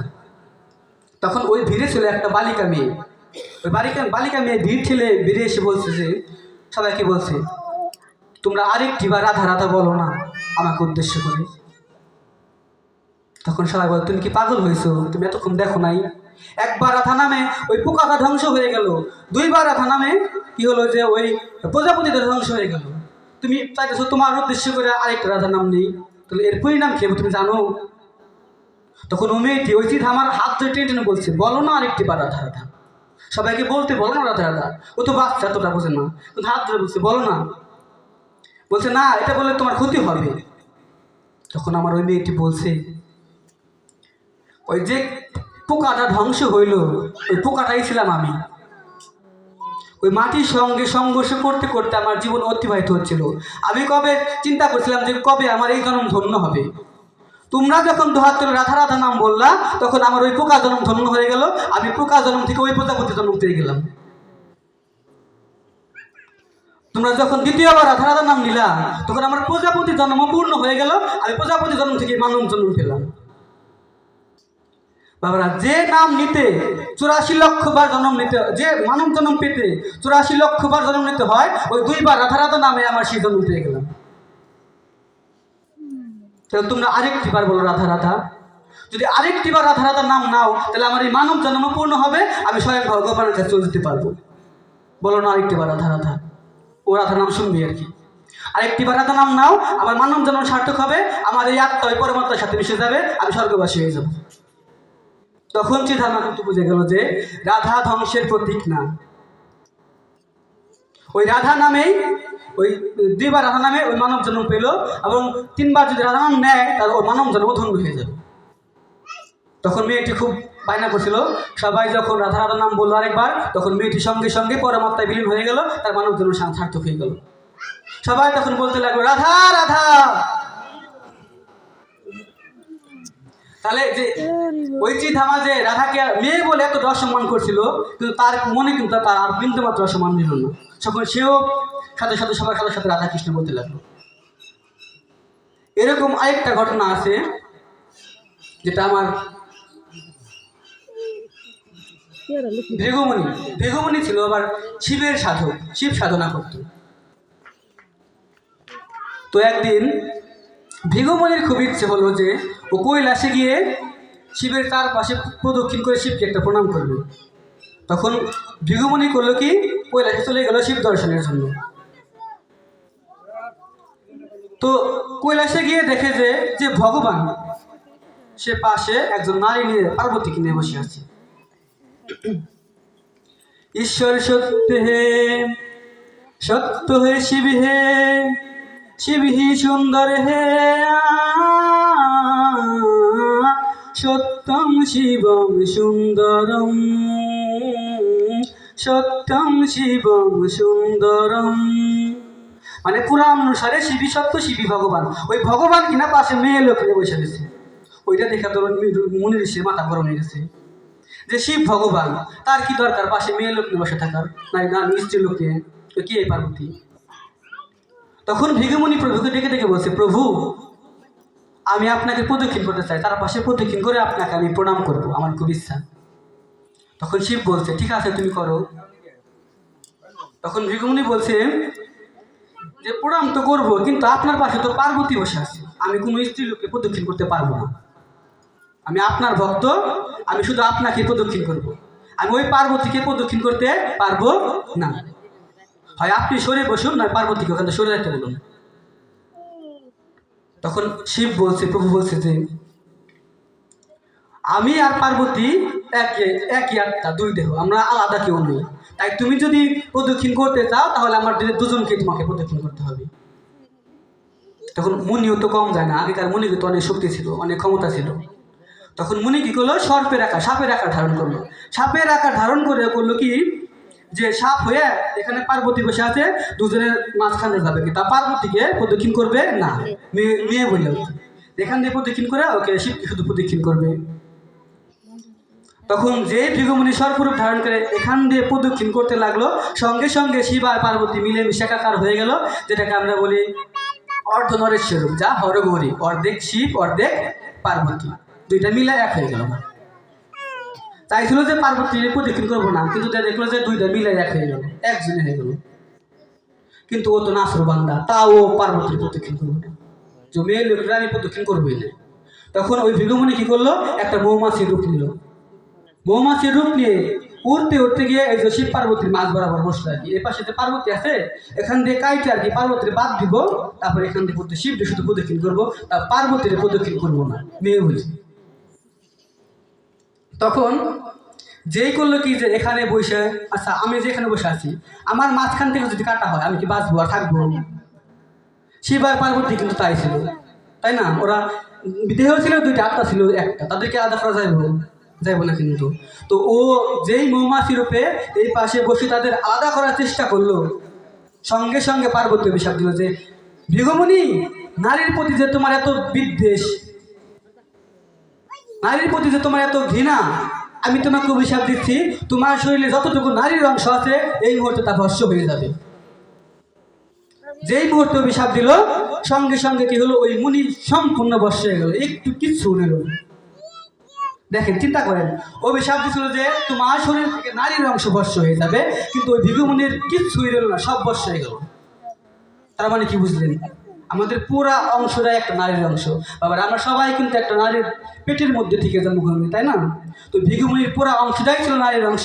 সঙ্গে সঙ্গে যখন বললো যে তোমার শরীর থেকে নারীর অংশ ভস্য হয়ে যাবে, বাদ হয়ে যাবে, তখন সঙ্গে সঙ্গে মুনি আমার ভস্য হয়ে গেল। তাহলে দেখেছেন নারীকে ছোট করার ফল কি হতে পারে? ওই রামায়ণের যুদ্ধ কেন হয়েছিল? ওই সীতাকে হরণ করার জন্য কিন্তু হয়েছিল, তাই না? সীতাকে অপমান করেছিল, তার জন্য রামায়ণের যুদ্ধ হয়েছিল। ওই মহাভারতের যুদ্ধেও কিন্তু আমরা জানি যে পঞ্চপাণ্ডব 5 ভাই আর 100 ভাইয়ের লড়াই। অনেকবার কিন্তু তাদের মধ্যে রাজত্ব নিয়ে বা ধর্ম অধর্ম নিয়ে লড়াই হয়েছে। অনেকবার 5 ভাইরে বনবাস দিছে বা অজ্ঞাতবাস দিছে, কিন্তু তাদের মধ্যে কিছু যুদ্ধ হয়েছিল আগে, হয় নাই কিন্তু। কিন্তু যখন ওই সভা মাঝে দ্রৌপদীর বস্ত্র হরণ করলো, দ্রৌপদীর অপমান করলো, তারপরে কিন্তু যুদ্ধ শুরু হয়ে গেল, তাই না? নারীকে অপমান করলে কিন্তু তার পরিণাম কিন্তু অবশ্যই দিতে হবে, আমাদের ভোগ করতে হবে। তাই সাবধান, ভগবানের পুত্রকে মাতাব্বরি করবেন না। ভগবান আমাদের যে পথ দেখাই গেছে, আমাদের সেই পথেই চলা উচিত। আবার নারীদেরও ওই কুটিলের মতো হইলে হইব না, তাই না? ওই পুদনা রাক্ষসের মতো হইলে হবো না।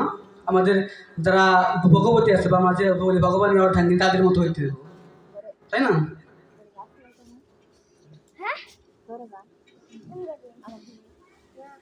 আবার আমরা সবাই কলিযুগের মানুষ, তাই না? আমরা বুঝি কম আর চিল্লাই কি বেশি, এটা আমাদের স্বভাব, কলিযুগের মানুষের স্বভাব। আমরা এতটাই নির্ভুল যে ভালো মন্দ বিচার করি না, আমাদের আগের জনে যা করে আমরাও তাই করে যাই, তাই না? একটা গল্প আছে, একটা ছেলের কানের মধ্যে একটা চিলে ঠুকুর দিচ্ছে। তো চিলে ঠুকুরটা যখন ওরাল দিচ্ছে, ওই ছেলেটাও চিলের পিছিয়ে জোর সরে বসছে। এখন মানে জিজ্ঞাসা করতেছে, এই তুমি দৌড়াও কেন? কয়েছিল আমার কান নিয়ে গেছে। কৌশলে কান নিয়েছে, ওই লোকটা ওর বিশেষ তোর ছিল কান নিয়ে গেছে, কান ডাইনে দিই। তো এমনি আরো মানুষ তোমরা দৌড়াও কে? ওই ছিল ওর কান নিয়ে গেছে, ওই তাহলে নয় দিই, কানে দিই, ওর পিছনে আরো দৌড়। এমনি দৌড়াইতে দৌড়াইতে পুরা গ্রামের মানে দৌড়ানো শুরু করছে চিলের পিছিয়ে কান আনার জন্য। কান আনবো কিসের জন্য কান আনবো? তখন পথ দিয়ে যেতে যাচ্ছিল এক ধর্মজ্ঞানী মানুষ, বলছে, এই তোমরা দৌড়াও কেন? আর বললেন না, ওই আগে ছেলেটা গেছে, ওই ছেলেটা কান থেকে নিয়ে গেছে, তাই আমরা দৌড়াইতেছি। ভাই আচ্ছা ছেলে বলছে, এই তোমার কান থেকে নিচ্ছে? ভাই হ্যাঁ। তুমি কানে আনতে চাও? হয় না। ভাই কানে আড্ডা দেওয়া আছেন দেখি, মানে কানে আনতে যে কানের জায়গায় কান ঠিকই আছে। ছেলে একটু ঠুকুর দিছে, ভাবছে ছেলে কান নিয়ে গেছে, ছেলে পিছিয়ে দৌড়। অনেক লোক সবাই বলছে, এই তোমরা যে ওর কথা মতো দৌড়ানো শুরু করলা, তোমরা করে কান পেয়েছে দেখছো ওর কান আছে কি নাই? না, তা তো চাইনি, ও দৌড়াইতেছে, ওর পিছিয়ে আমরাও দৌড়াইতেছি।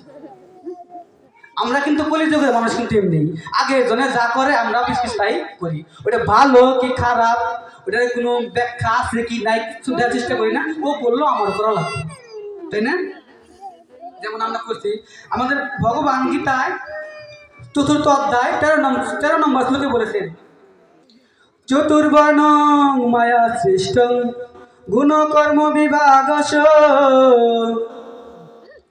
সৎকর্মাণি মান বিদ্যা কর্তারমব্যয়ম। অর্থাৎ ভগবান শ্রীকৃষ্ণ নিজে গীতায় বলে গেছেন যে এই মানব জাতিকে তিনি 4টা বর্ণে ভাগ করছে। কয়টা বর্ণ? 4টা বর্ণ। তাদের কর্মের অনুসারে, জন্মের অনুসারে নয়। আমি আবার বলতেছি, ওই 4টা বর্ণ কিন্তু তাদের জন্ম অনুসারে নয়, বরং কর্মের অনুসারে। ডাক্তারের পেট থেকে ওইলে কি সে কি ডাক্তার হয়? হয় কি? হয় না। কিন্তু ডাক্তার হওয়ার জন্য তার ডাক্তারের কর্মগুলো করতে হইব, ওই ডাক্তারের ডিগ্রি অর্জন করতে হইব, তাইলে সে ডাক্তার হইতে পারবে। এই ভগবানও আমাদের এই 4টা বর্ণকে তাদের কর্ম অনুসারে ভাগ করছে, জন্ম অনুসারে না। তিনি আরো বলেছেন, ব্রাহ্মণ ক্ষত্রিয়াং বিশাস্ত শুদ্ধানাঞ্চ পরম তপ কর্মাণি প্রাণী ভক্তি স্বভাব প্রভৈবগুলি।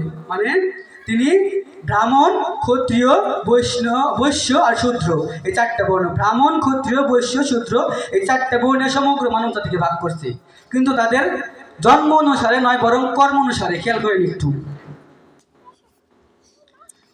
মানে সম, দম, তপ, শৌচ, ক্ষান্তি, আজর্ব, জ্ঞান, বিজ্ঞান ও আস্তিক্য, এই 9টা গুণ। এই 9টা গুণ যে আয়ত্ত করতে পারবো বাবারা, সেই কিন্তু ব্রাহ্মণ। ওই ব্রাহ্মণের পেট জন্মালে কেউ ব্রাহ্মণ হয় না। এই 9টা গুণ যার মধ্যে আছে সেই ব্রাহ্মণ।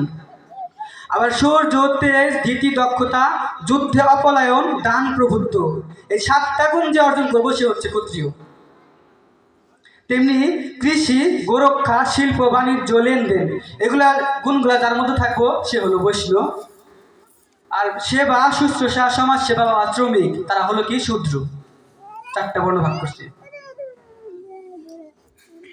যেমন একজন ডাক্তারের ছেলে ডাক্তার হয় না, একজন কৃষকের ছেলে সবসময় কৃষক হয় না, তেমন ব্রাহ্মণের ছেলেও কিন্তু সবসময় ব্রাহ্মণ হয় না।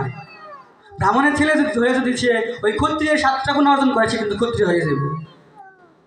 তার জন্য তার যোগ্যটুকু করার দরকার নাই, ওই গুণের মাধ্যমে সে অটক্ষত্রিয়, যেটাকে বলি আমরা।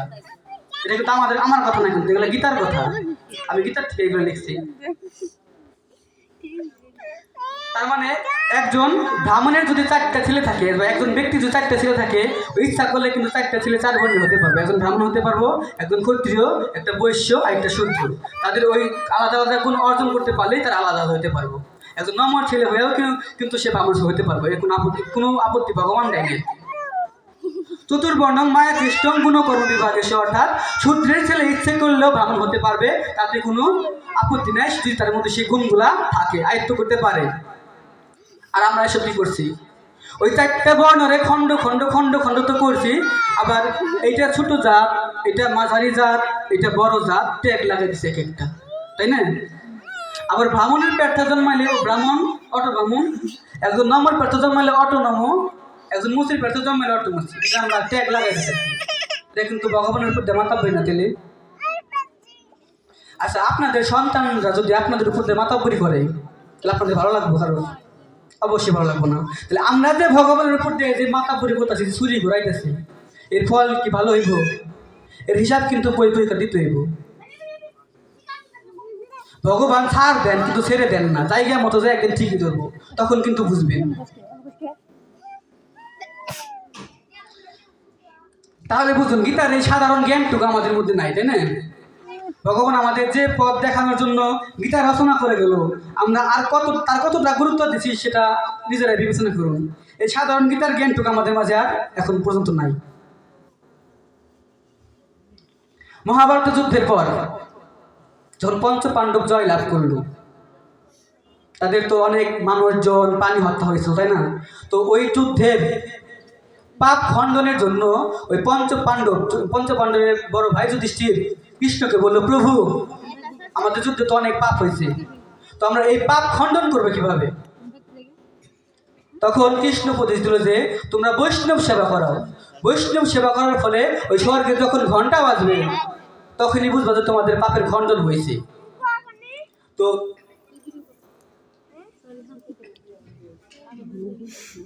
যুধিষ্ঠিরের কথা মতো কি করলো, পঞ্চপাণ্ডব বৈষ্ণব সেবার আয়োজন করলো, বৈষ্ণব সেবা করাইলো, কিন্তু স্বর্গে আর ঘন্টা বাজলো না।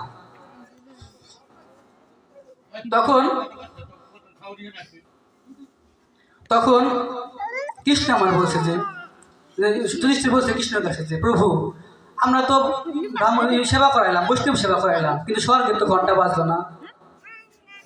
তখন কৃষ্ণ বলল যে তোমার বৈষ্ণব সেবাটা শুদ্ধ হয় নাই, পরম বৈষ্ণব একজন আসছে, তোমরা তারই নিমন্ত্রণ করো নাই।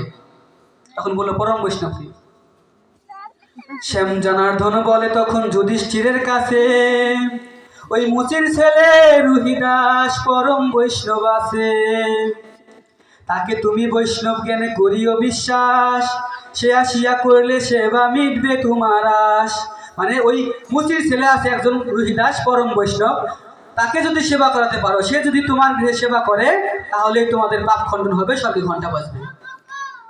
এখন কত ক্ষত্রিয়, এখন মুচির ছেলেকে নিমন্ত্রণ করতে কে যাবে? ছোট জাত। তখন এই দায়িত্বটা দেওয়া হলো অর্জুনের কাছে। পঞ্চপাটে অর্জুনের কাছে। তো অর্জুন গেল যে ওই মুচির ছেলেকে নিমন্ত্রণ করতে।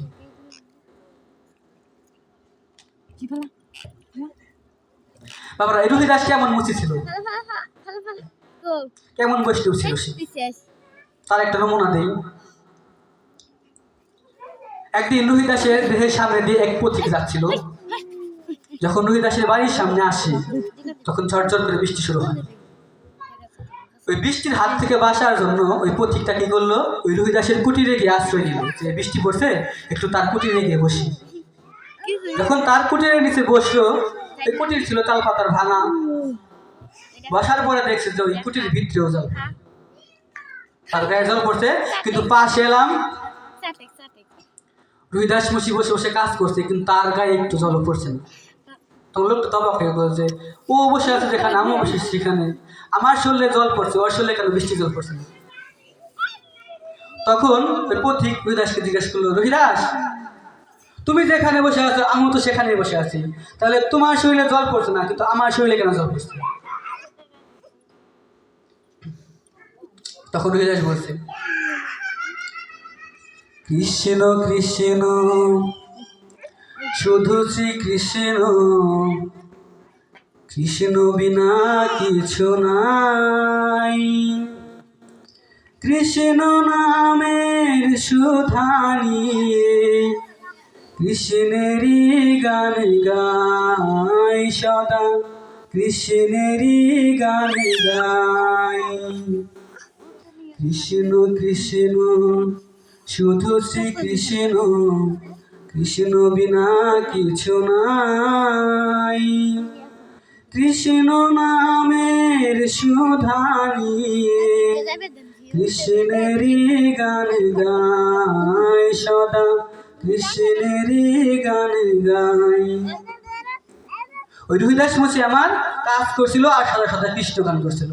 ও কিন্তু মুচির ছেলে, নিচু ঘরে জন্ম হবে, কিন্তু ও 1 মিনিটের জন্য কৃষ্ণ নাম বলে নাই। তো বলছে যে আমি সবসময় আমার কৃষ্ণকে স্মরণ করি, তাই আমার গায়ে বৃষ্টি জল পড়ছে না। তুমি আমাকে স্পর্শ করে বসে দেখো, তোমার গায়ে বৃষ্টি জল পড়বে না। তখন পথিকটা যখন ওই রুহিদাসকে স্পর্শ করে বসলো, তখন তার গায়ে আর জল পড়া বন্ধ হয়ে গেল। তো ওই বৈষ্ণবের সেবার ছোঁয়া পেয়ে তার গায়ে জল পড়া বন্ধ হয়ে গেল। এমন বৈষ্ণব ছিল আমার রুহিদাস। তো অর্জুন ওই রুহিদাসের বাড়ি গেল, গিয়ে দেখে চারদিকে চামড়া চড়ানো ছড়ানো ছিটানো। তো নাক এভাবে ধরে গিয়ে রুহিদাসকে ডাকছে, রুহিদাস গৃহে আছো? যখন রুহিদাস গৃহ থেকে বের হলো, যে দেখলো যে তার প্রভু কৃষ্ণের সখা এসেছে, কৃষ্ণের বন্ধু এসেছে। তখন অর্জুনকে দেখে রুহিদাস তো খুশিতে আত্মহারা, যে আপনি আমার কৃষ্ণের বন্ধু, আপনার কৃষ্ণের সখা, আপনি আমার ঘরে এসেছেন? বলছে, হ্যাঁ, আমি তোমাকে নিমন্ত্রণ করতে এসেছি, আমি বৈষ্ণব সেবার আয়োজন করেছি, তুমি কাল গিয়ে একটু সেবা করে এসো আমার গৃহে।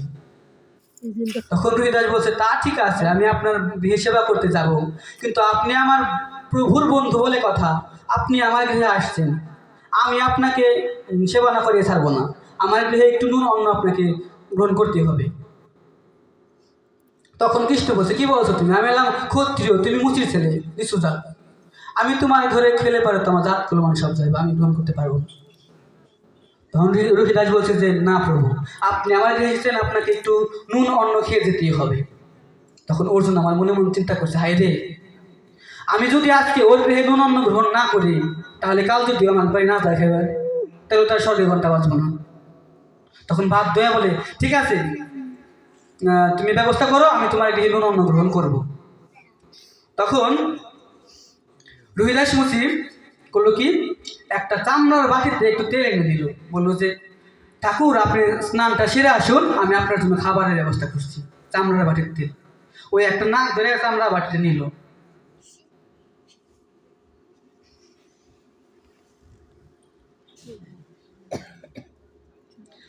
ও স্নান করতে যাচ্ছে, আর মনে মনে বলছে, কি সমস্যায় ফেললে তুমি ওগো ভগবান, এই মুচির অন্ন খেলে যাবে জাতি কুলমান,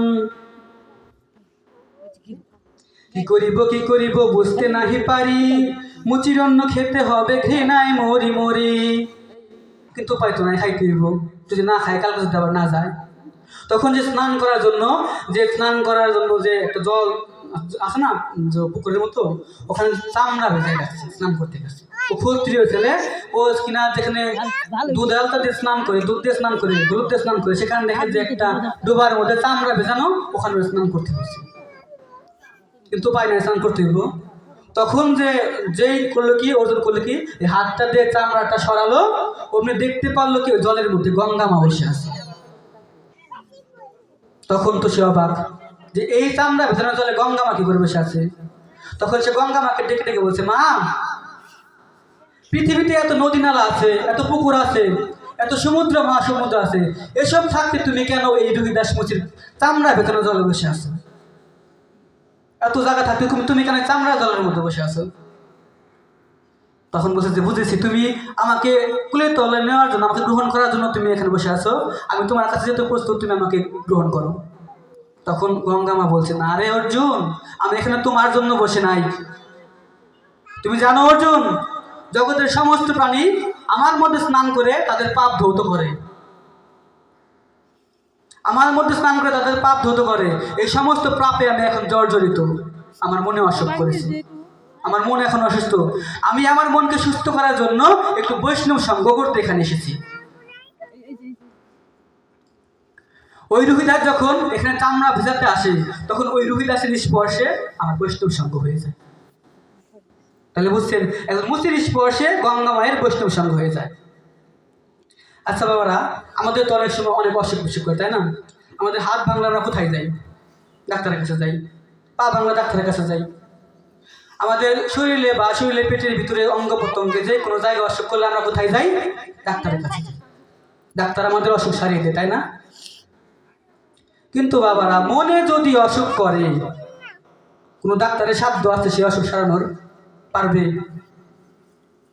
মনের অসুখ কি সাধ্য আছে ডাক্তার সারিয়ে দেওয়ার জন্য? ওই জগতের ডাক্তার বাইকটা খাওয়ালে কিন্তু মনের অসুখ সারবে না। তাহলে আমাদের মনের অসুখ কিভাবে সারে? আমাদের মনের অসুখ তখনই সারে যখন কোনো সাধু সঙ্গ, কোনো বৈষ্ণব সঙ্গ করা যায়। ওই সাধু সঙ্গে, বৈষ্ণব সঙ্গের মাধ্যমে আমাদের মনের অসুস্থতা দূর হয়।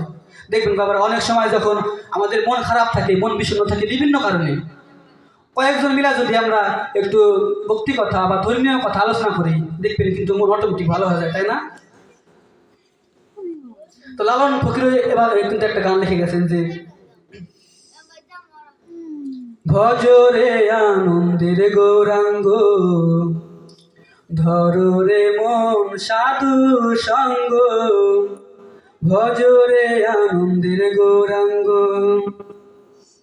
যদি তরিতে বাসনা থাকে, ধরো রে মন সৎ সঙ্গ, তরিতে বাসনা থাকে, ধরো রে মন সৎ সঙ্গ, ভজরে আনন্দের গৌরাঙ্গ, ধরো রে মন সাধু সঙ্গ, ভজরে আনন্দের গৌরাঙ্গ। সাধুর গুণ যায় না বলা, শুদ্ধ চিত্ত অন্তর খোলা, সাধুর গুণ যায় না বলা, শুদ্ধ চিত্ত অন্তর খোলা। সাধুর দর্শনে যায় মনের ময়লা, পরশে তাই প্রেম তরঙ্গ, ভজরে আনন্দের গৌরাঙ্গ, ধরো রে মন সাধু সঙ্গ, ভজরে আনন্দের গৌরাঙ্গ। সাধুর সঙ্গ গুণে রং ধরিবে, তোমার পূর্ব স্বভাব দূরে যাবে। সাধুর সঙ্গ গুণে রং ধরিবে, পূর্ব স্বভাব দূরে যাবে। ফকির লালন বলে, পাবে প্রাণ গোবিন্দ, করো রে মন সৎ সঙ্গ। লালন বলে, পাবে প্রাণ গোবিন্দ, ধরো রে মন বৈষ্ণব সঙ্গ, ধরো রে মন গৌরাঙ্গ, ধরো রে মন সাধু সঙ্গ, ভজরে আনন্দের গৌরাঙ্গ। তারপরে সাধু সঙ্গ নিলেই আমাদের পূর্বের স্বভাব ধরে যাইব, আর মনে নতুন স্বভাব জাগ্রত হইব, আমার পূর্ব ভক্তি জাগ্রত হইব আর কি। তো গঙ্গা মামার ওই সাধুগুরুর বৈষ্ণবের স্পর্শ পাওয়ার জন্যই তার মনে অসুখ দূর করার জন্য জলের মধ্যে বসে আছে। তখন গঙ্গা মামার অর্জুনকে ডেকে ডেকে বলছে, অর্জুন তুমি তো মূর্খ, তুমি ওই কৃষ্ণকে শুধু ভাই ভাবলে, শুধু সখা ভাবলে, কিন্তু তাকে ভগবান ভাবতে পারো নাই। তুমি কৃষ্ণর সাথে প্রেম করতে পারলে, কিন্তু ওই কৃষ্ণকে তুমি ভক্তি করতে পারলে না। তুমি তো মূর্খ। তুমি কৃষ্ণকে শুধু তোমার ওই ওই যুদ্ধের রথের সারথি ভাবলে, কিন্তু তুমি জানো না অর্জুন, ওই কৃষ্ণই তোমার এই দেহ রথের সারথি। তুমি যে দেহটা নিয়ে বয়ে চলছো, এই দেহ রথের সারথি কিন্তু তোমার শ্রীকৃষ্ণ। আবার এই তোমার দেহ থেকে যখন প্রাণ থাকি চলে যাবে, তখন ওই ভবপারে তোমাকে যে পার করবে, সেই সারথিও কিন্তু তোমার শ্রীকৃষ্ণ।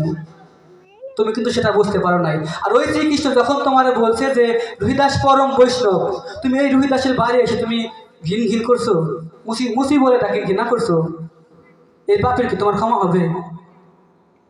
তখন অর্জুনের চোখ খুলে গেল। অর্জুন তখন বলল, মা আমার ভুল হয়েছে, আমি ক্ষমা চাই। তখন গঙ্গা মা বলছে যে আমার কাছে ক্ষমা চাইলে হবে না, তুমি ওই রুহিদাস মুসির কাছে ক্ষমা চাও। সে যদি তোমায় ক্ষমা করে, ওই শ্রীকৃষ্ণ যদি তোমাকে তারপর পায়ের তলে স্থান দেবে, তাহলে তুমি ক্ষমা পাবে না।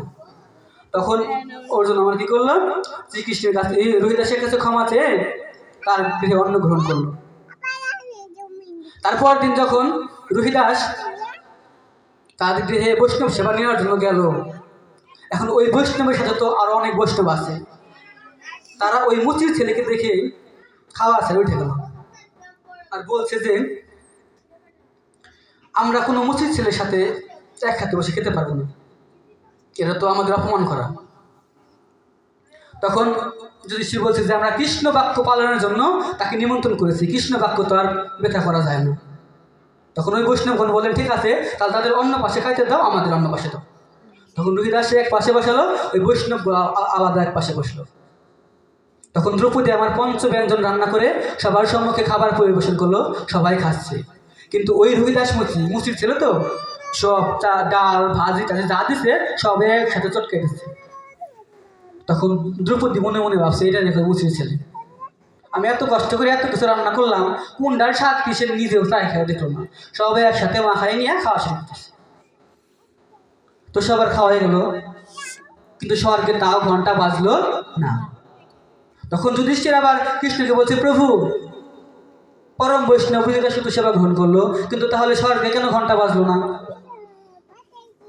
তখন প্রভু বলছে যে তোমাদের এই বৈষ্ণব সেবাও সঠিকভাবে হয় নাই, তোমাদের কারোর মনে অহংকার আছে, কারোর মনে ঘৃণা আছে। সঙ্গে সঙ্গে দ্রৌপদী বুঝে গেল যে ওই যে উচিত ছেলেগুলো অপমান করছে না, ওই অপমানের জন্যই তাদের বৈষ্ণব সেবা হয় নাই। তখন দ্রৌপদী আমার কি করলো, ওই রুহিদাস মুচির কাছে আবার ক্ষমা চাইলো, ক্ষমা চেয়ে আবার পুনরায় রান্না করে আনলো তার জন্য। পুনরায় যখন তার জন্য রান্না করলো, সে তখন আবার খাওয়া শুরু করলো, তৃপ্তি করে খাচ্ছে, আর স্বর্গে একটা করে ঘন্টা বাজছে। তখন তার স্বর্গে ঘন্টা বেজে গেল, আর ওই বৈষ্ণব সেবা সার্থক হলো, তাদের পাপ খণ্ডন হলো।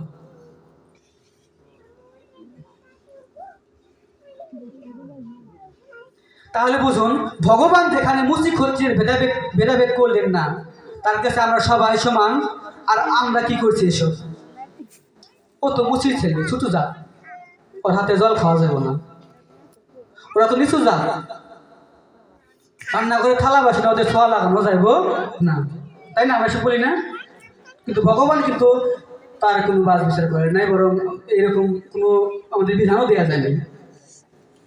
আমরা আশেপাশে কীর্তন হলে যাই না, সবাই দরগ্রাম হয়, চাটুরিয়া হয়, দিল্লা হয়, যাই সব জায়গায় কীর্তন শুনতে যাই। কিন্তু যেই শুনে ওই দরগ্রাম ঋষিপাড়া কীর্তন হইতেছে, অনেকে নাচছে, ঋষিপাড়া কীর্তন যাবো না, সব পাড়ায় যাই, ঋষিপাড়া যাইব না।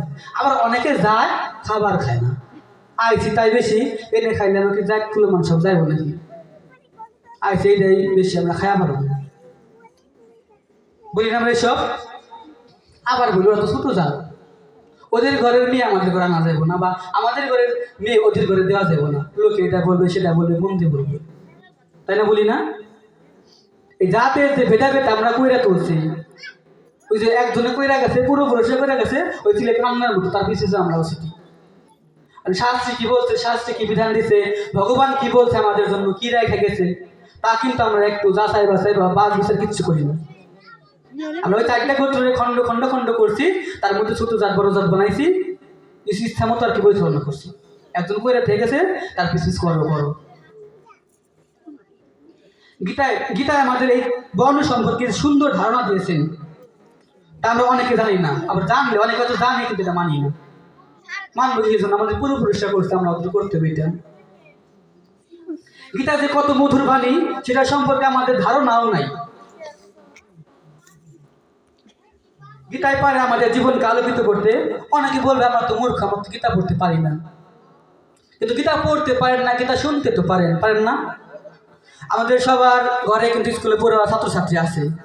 পরে যদি কন যে বই বাংলা যে সরল অর্থ আছে রিডিং পড়ে বসে বসে একটু শুনি, আপনার ছেলেরা যদি বা মেয়ের যদি বলে একটু পরে আমি একটু শুনি, আমি তো পড়তে পারি না, তাই কি না করবো? তাই হাত দিয়ে আমরা মূর্খ মানুষ, আমরা গীতা পড়তে পারি না। কিন্তু আমার ভগবান তো কান্দছে কিসের জন্য? শোনার জন্য না? কান্দে একটু কাজে লাগাই সবাই, পারি কিনা? এই যে আজকে 2019 সালে মানে লাস্ট কীর্তন হয়েছিল, আজ কত বছর পর কীর্তন। কয়েকজন মানুষ আসছে, আপনারা আইছেন ভাগবত গীতা পাঠ শোনার জন্য। সবাই দেখেন গায়ে যে ঠান্ডা, কম্বল মেরে দেশে হয়েছে, আর বাড়িতে পাঠ করবো তো দূরের কথা, শুনবারে আসা থাকো সৌভাগ্য বলবো না, দুর্ভাগ্য বলবো। এটা তো দুর্ভাগ্য যে এখানে শুনতে আসতে পারে নাই। তাহলে গীতার জ্ঞান আমাদের মধ্যে নাই, আসবে কি করে? আমরা গীতার যে কত মধুময় সেটাই আমরা জানি না।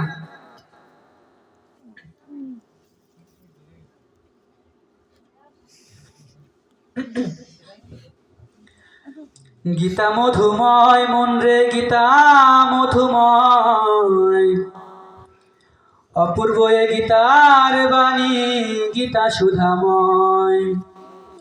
গীতা মধুময় মন রে, গীতা মধুময়, অপূর্ব এ গীতার বাণী, গীতা সুধাময়।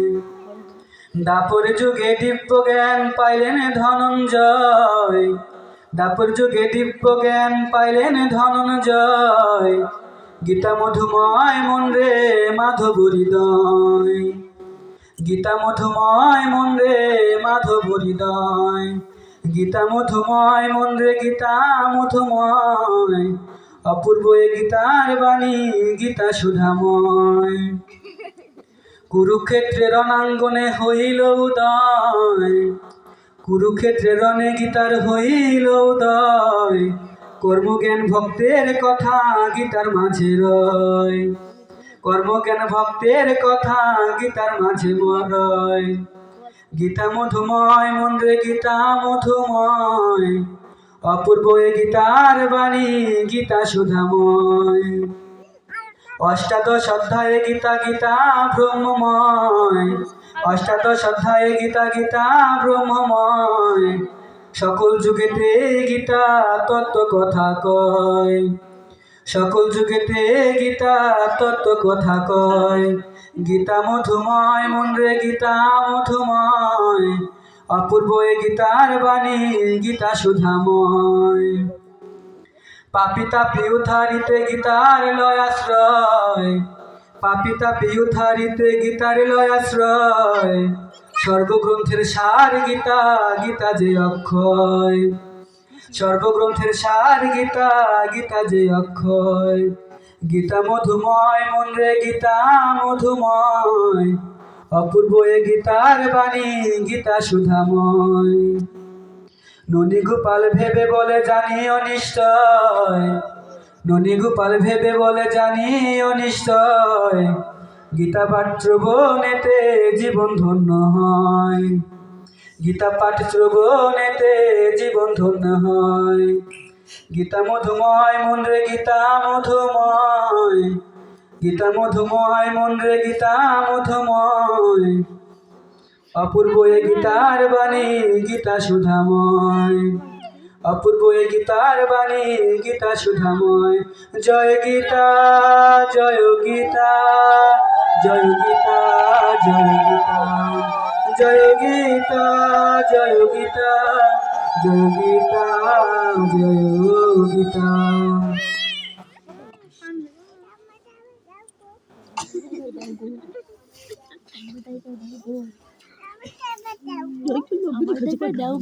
গীতা পড়ো জীবন গড়ো, মিটবে মনের আশা, কৃষ্ণ নামে ভুবন মাতাও পাবে সুখের দিশা।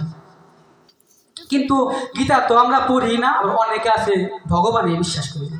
অনেকে আছে না, অনেক ব্রিলিয়ান্ট স্টুডেন্ট আছে, ওরা লেখাপড়া করে, ওরা ভগবানই মানে না, যে এগুলা বলতে কিছুই নাই।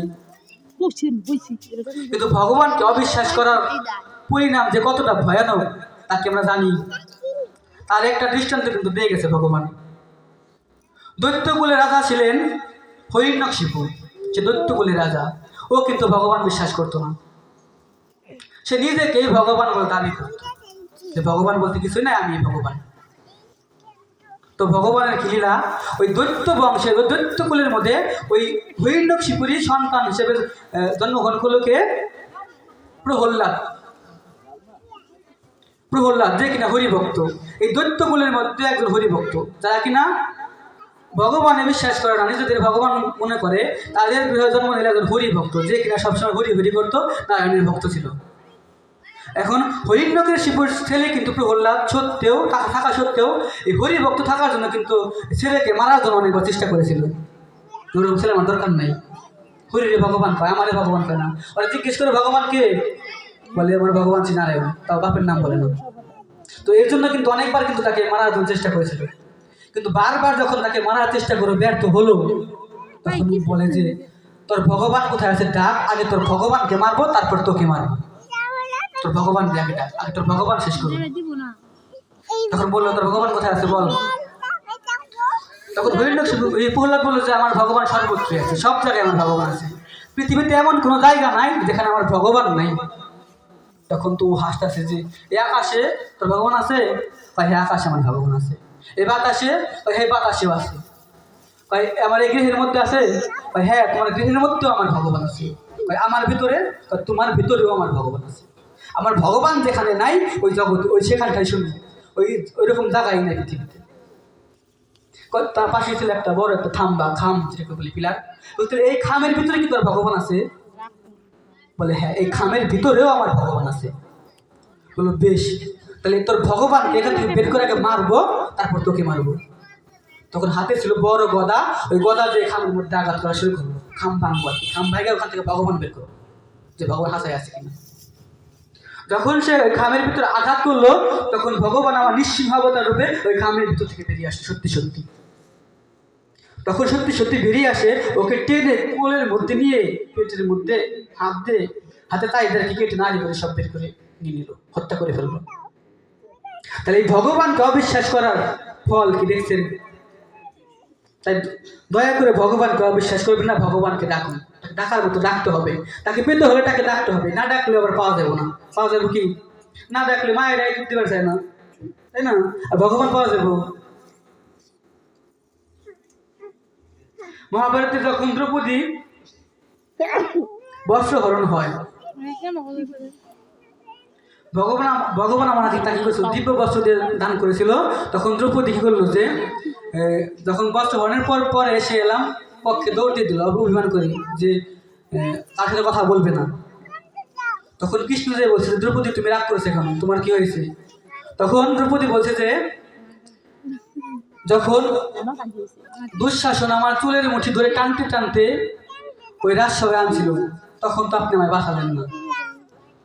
যখন সবার মধ্যে সবাই আমাকে অপমান করছিল, তখনও আমাকে রক্ষা করলেন না।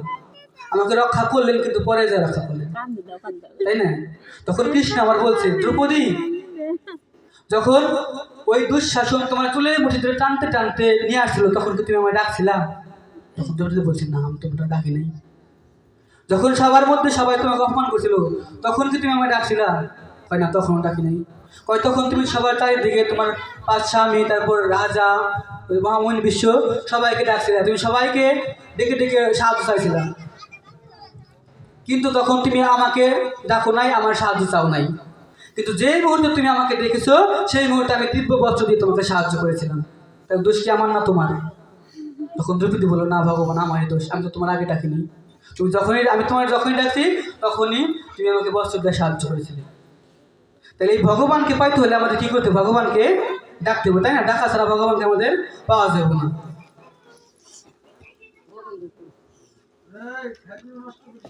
আর আমরা কি করি? আমরা করে এলাম চান্দা দিয়াই খালাস, তাই না? চান্দা দিয়েই খালাস, চান্দা দিয়েছি কামের কাম করে লেখা কিছু দরকার নেই। হ্যাঁ হ্যাঁ, টাকা টাকা টাকা দিচ্ছি, আর কিছু দরকার নেই। আমাদের পাড়ায় তো দুর্গা পূজা হলো, কালী পূজা হলো, একটু হাত তুলেন দেখি আমরা কয়জন দুর্গা পূজার অঞ্জলি দিছি, দেখি কয়জন পাই।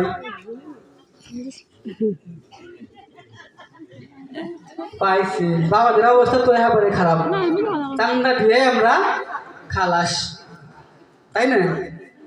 কালী পূজায় দেখি কয়জন দিচ্ছে অঞ্জলি? ওই যে পোলাপান, ওই যে পোলাপান। তাহলে পোলাপানের মধ্যে যতটা ভক্ত আছে আমাদের মধ্যে ততটাও নাই, আমরা সবাই চান্দা দিয়ে শেষ, তাই না? কালী পূজায় তো আমি ছিলাম, আমি তো পূজা দিচ্ছি। ওই পূজা দেওয়া তো দূরের কথা, পূজা দেহারও মানুষ নেই। আর দু একজন ছিল ওই বাড়ির পোলাপান পূজা করতেছে, তার জন্য বসে রয়েছে আর কি, পূজা দেওয়ার মতো কেউ নাই, তাই না? আসলেন ও দু একজন আসলেন আর কি। আবার এমন ধারণা আছে আমাদের, ওই ঢাক লাগবো, ঢাক না হইলেও চলবো, ওই পুরোহিত মশাই না হইলেও চলবো, আমাদের বক্স লাগবো আর ডক ডক ডক ডক লাগবে। এমন কোনো পয়সা নাই যেন বাদ দিব, তাই না? তাই তো দেখেন এই যে হরিসভার জল ক্লির দিনও ডক ডক করে দেখেন নাচ পাওয়া যায়, কিন্তু তার কোনো হিসাব নেই আর কি। আমাদের সব পুজোয় লাগবেই, কম্পালসারি দিতে হয়ে গেছে। কিন্তু আমাদেরকে এইসব করার শোভা পায় এখন 365টা দিন এক বছরে, তাই না? এই 365 দিনের মধ্যে এই 2-4 দিন কি আমরা না খেয়ে থাকা পারি না? এই 2-4 দিন না খেয়ে থাকলে কি আমরা মরে যাবো? 2-3টা দুর্গা পূজার দিন, কালী পূজার দিন, দিন কি না খেয়ে থাকলে কি আমরা মরে যাবো সবাই? যাবো না কিন্তু। অনেকে দেখবেন কাজ বাজ করে না, বাড়িতে থাকে, তাও অঞ্জলি দেয় না। এবার দুর্গা পূজার অঞ্জলি কিন্তু 8টা-9টার দিকে শেষ, তাও মানুষ নেই। আমাদের মুখ বলে দেখাই, হাত বলে দেখাই, চোখ বলে খাই খাই। দু একদিন না ঘুমাইলে কি হয়? যে কালী পূজার মধ্যে একটা মানুষ নাই, এখানে আজকে দেখবেন সব অনেকের দিকে জমতাছে, অনেকে তো ঘুমের চোটে আসেনি। 365 দিনের মধ্যে আমরা এই 2-4টা দিন ভগবানের জন্য স্যাক্রিফাইস করতে পারি না, এমন ভক্ত আমরা এখন হয়েছি। আমাদের পরিণাম কি একটু ভাবছেন? খাই খাই যদি বলে এই তোমরা গলায় তুলসী মালা কই, তোমার গলায় চন্দন কই, তখন উত্তর দেখি মন যদি ঠিক থাকে তাইলে আর তুলসী মালার দরকার হয় না, ওই চন্দনের দরকারও হয় না। আমার মনের তুলসী বড় তুলসী, মনের চন্দনী বড় চন্দন, কই না আমরা? মন ঠিক থাকলে সব ঠিক। আচ্ছা বাবা দাদা এই কথা বলেন, কালকে সকালে একটু জামা কাপড় ছাড়া উলঙ্গ হয়ে বেশি দূর না আমাদের চরপাড়া একটু যাই তো, তারপরে যদি কেউ জিজ্ঞাসা করে এই তোমার জামা কাপড় কই, তখন তারা বললেন যে মন যদি ঠিক থাকে তাইলে জামা কাপড়ের দরকার হয় না, মনের জামা কাপড়ই বড় জামা কাপড়। তাহলে ওই লোকটাকে আপনার পাগল বলবে না? ওই পাগল করতে গেছি। অনেকে আছে আমরা সরকারি চাকরি করি, সরকারি একটা নির্দিষ্ট একটা জামা কাপড় আছে, ইউনিফর্ম আছে, সে যদি ওগুলো না পরে ধুতি পাঞ্জাবি পরে ডিউটিতে যায়, তারপর সিনিয়র অফিসে জিজ্ঞাসা যদি করে এই তোমার ইউনিফর্ম করি, তখন যদি বলে মন যদি ঠিক থাকে তাইলে আর ইউনিফর্মের দরকার হয় না, মনের ইউনিফর্মই বড় ইউনিফর্ম, আর চাকরি থাকবো সেটাই দেবো না। একজন স্কুল পড়া স্টুডেন্ট ছাত্রছাত্রী যদি আউটডেস স্কুলে ছাড়া যদি স্কুল যাইতে চায়, কারণ কি তোরা ঢুকতে দিব, আগে জিজ্ঞেস করে স্কুল ড্রেস করি, তখন সে যদি বলে যে মন যদি ঠিক থাকে স্কুল ড্রেস লাগে না, আমার মনের স্কুল ড্রেস বড় স্কুল ড্রেস, তাহলে তাহলে কি ঢুকতে দেবে স্কুলে? ঢুকতে দিব না কিন্তু। তাহলে এই সব ক্ষেত্রে ছাড় নাই, কিন্তু ভগবানের ক্ষেত্রে আমরা ছাড় দিয়ে দিই। আসলে নরম মাটি পাইলে সবাই খুঁজে, একটা প্রবাদ আছে না, ভগবান তো কিছু কইতেছে না, তার জন্য ওবেলায় মন ঠিক থাকলেই সব ঠিক। কিন্তু জায়গা মতো একদিন ধরবো, ওই দিন আর কাহিনীটা ভুল পাইবেন না, তখন কইলে আমাদের মন যদি ঠিক থাকে তাহলে আমরা আর ভগবানের পূজা করা লাগবো না, তখন আর কাহিনীটাও কিন্তু ভুল পাইবেন না।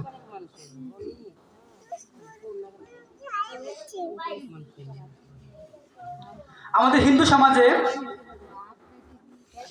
এমন অনেক মানুষ আছে যারা এই কৃষ্ণ নাম হরিনাম তো নেই নেয়, বরং তার সামনে যদি কেউ একদিন কৃষ্ণ নাম হরিনাম নেয়, বা ধরেন তিলক তুলসী মালা গলায় দিয়ে আসে, বলবে হাসবো, আমাদের দেখ কৃষ্ণ ভক্ত হয়েছে, হাসবো, হাসতাম সকলে আমরা আইছে কৃষ্ণ ভক্ত। কিন্তু আমাদের কি এটা করা উচিত? বরং তাদের আরো বাহবা দেওয়া উচিত, যে আসছে ওর দেখা দেখছে আরো 2-4 জন আসে, কিন্তু আমাকে তা করি না, কিন্তু বরং আমরা তাকে উল্টে করি আরো হা করি, হাসতাম সে করি, কি করতেছে এসব। এখন একজন স্কুলে পড়ো স্টুডেন্ট যদি সবার সামনে আসে তুলসী মালা তিলক করে, এখন তাকে দেখে যখন হা বলে, সে কি ওই তিলক তুলসী মালা রাখবে না বাসায় খুলে ফেলবো আশেপাশে যে? তাহলে আমি তাদের উদ্দেশ্যে বলতে চাই, ওই যাদের কাছে গেলে তোমার কৃষ্ণ নাম বলতে হইব তাদের কাছে যাওয়ারই দরকার নেই। যাদের কাছে গেলে তোমার হরি নাম বলতে হইব তাদের মুখ দর্শন করার দরকার নেই। তুমি থাকো তোমার মতো, কৃষ্ণ নাম নেই। এই পৃথিবীতে আমরা কয়দিন থাকবো? কয়দিন থাকতে আসছি? যা করার জন্য আসছি তোমরা তাই করো, এখনো সময় আছে। তাদের কাছে গেলে তুমি এসব ভুলে যাবা, তাদের সম্মুখী হওয়ার দরকার নেই।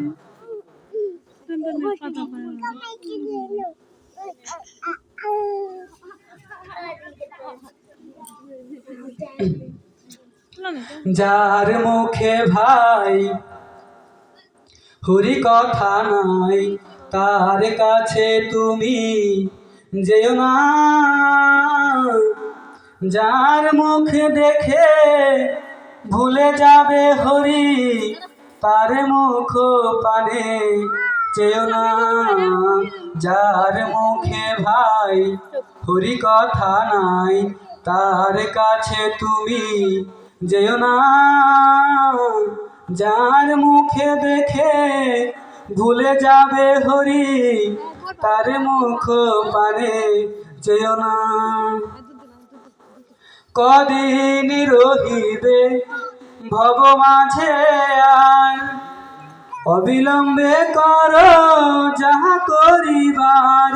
কদিন রহিবে ভব মাঝে আর, অবিলম্বে করো যাহা করিবার। পরের কথায় কিবা আসে যায়, মিছে দাগা তুমি পেও না। যার মুখে ভাই হরি কথা নাই, তার কাছে তুমি যেও না।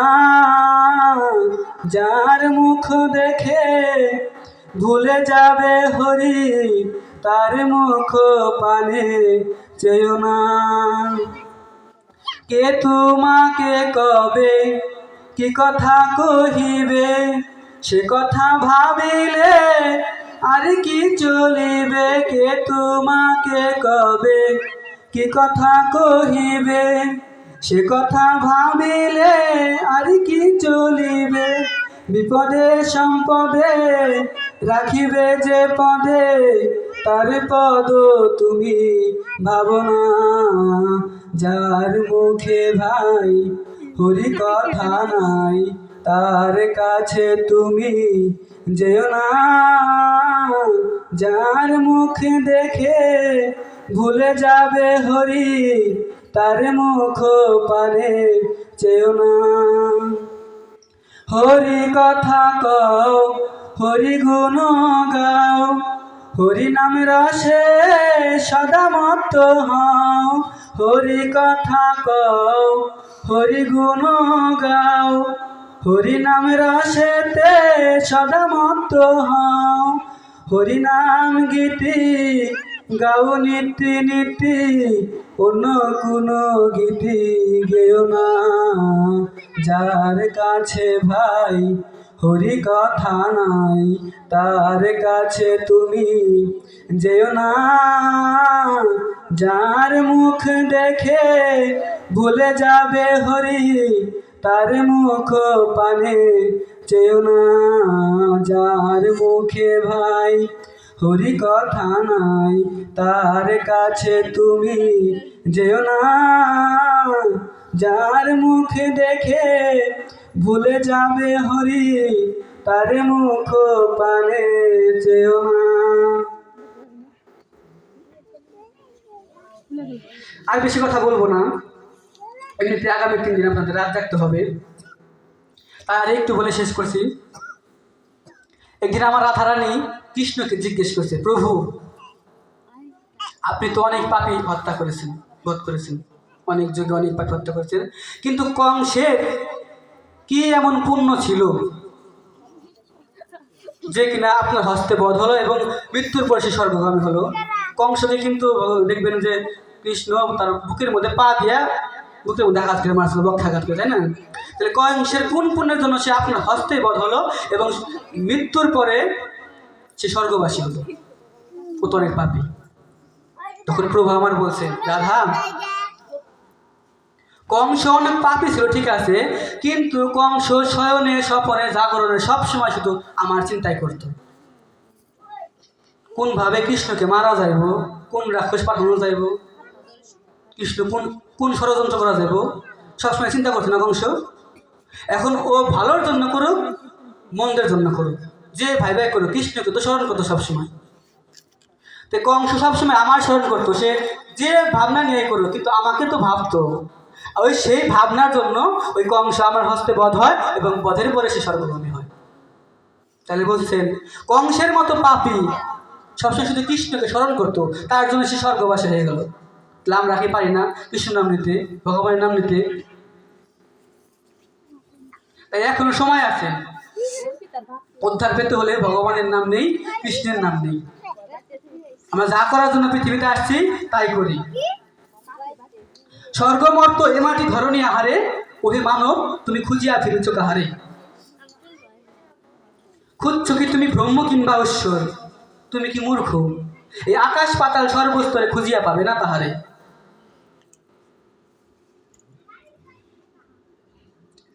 ওহে মানব তুমি করো যাহার আশ, জীবেতে তাহার বাস।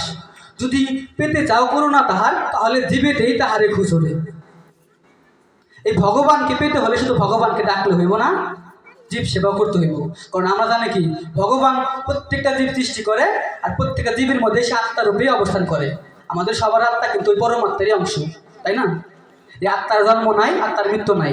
আমাদের আত্মা যেখান থেকে আসে আবার সেখানেই চলে যায়। তে আমাদের ভগবানকে পেতে হলে ভগবানের জীবের সেবা করতে হবে, ভগবানকে ডাকার পাশাপাশি, তাইলেই উদ্ধার পাওয়া সম্ভব, অন্যথায় কিন্তু পাওয়া সম্ভব না। আর আমরা কি করি? কাটাকাটি, মারামারি। কার সাথে মারামারি করি? কাটাকাটি করি, ঝগড়া করি, মনোমালিন্য করি। আমরা কিন্তু সব একজনের অংশ, আমাদের আত্মা কিন্তু ওই পরমাত্মারই অংশ, এইটা আমরা কেউ বুঝি না। তাহলে এই ক্ষুদ্র ক্ষুদ্র যে আমাদের বৈষম্যগুলো আছে, এগুলো কিন্তু দূর করতে পারে একমাত্র হরিসভা, কৃষ্ণ সভা, হরিসভা, যেটাকে আমরা নববৃন্দাবন বলি। আচ্ছা, আমাদের পাড়ায় তো একটা নাট মন্দির আছে, তাই না? আছে না? তাহলে আমরা চাইলে কি পাই না ওখানে প্রতি বৃহস্পতিবার, শুক্রবার তো সবাই মোটামুটি বন্ধ থাকে, কাজ বাজ বন্ধ থাকে, বৃহস্পতিবার একদিন হরিনাম সংকীর্তন করতে চাইলে কিন্তু পারে, কিন্তু আমরা করি না। এই ক্ষুদ্র ক্ষুদ্র ছোটো ছোটো ধর্মীয় অনুষ্ঠানের মাধ্যমে কিন্তু আমাদের খণ্ড খণ্ড জাতিকে একত্রিত করা সম্ভব। আমাদের মধ্যে অনেকের আছে মনোমালিন্য আছে, কথাবার্তা নাই, দেখা সাক্ষাৎ নেই, কিন্তু দেখবেন এই ছোটোখাটো হরিসভা, কৃষ্ণ সভা করার ফলে কিন্তু আমাদের মনোমালিন্য আস্তে আস্তে দূর হইতেছে, কিন্তু আমরা সেটা করি না। যার যার মনে আছে হিংসা, বিদ্বেষ, এগুলো নিয়ে আমরা চলতে থাকি, কিন্তু এগুলো করে লাভ নাই। আমাদের ভগবানের চরণ পাইতে হলে জীবের সেবা করতে হবে, ভগবানকে ডাকতে হবে। আর আমার বক্তব্য বেশি বলবো না, এখন আরতির মাধ্যমে আমি শ্রীমদ্ ভাগবত গীতা পাঠ সমাপ্ত ঘোষণা করছি।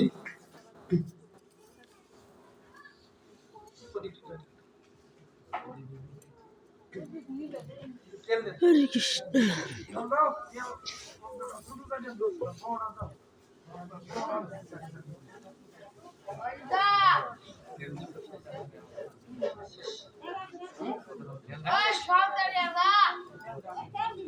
একটু খুল ধরবেন না, বাসায় একটু আরতি করতাম।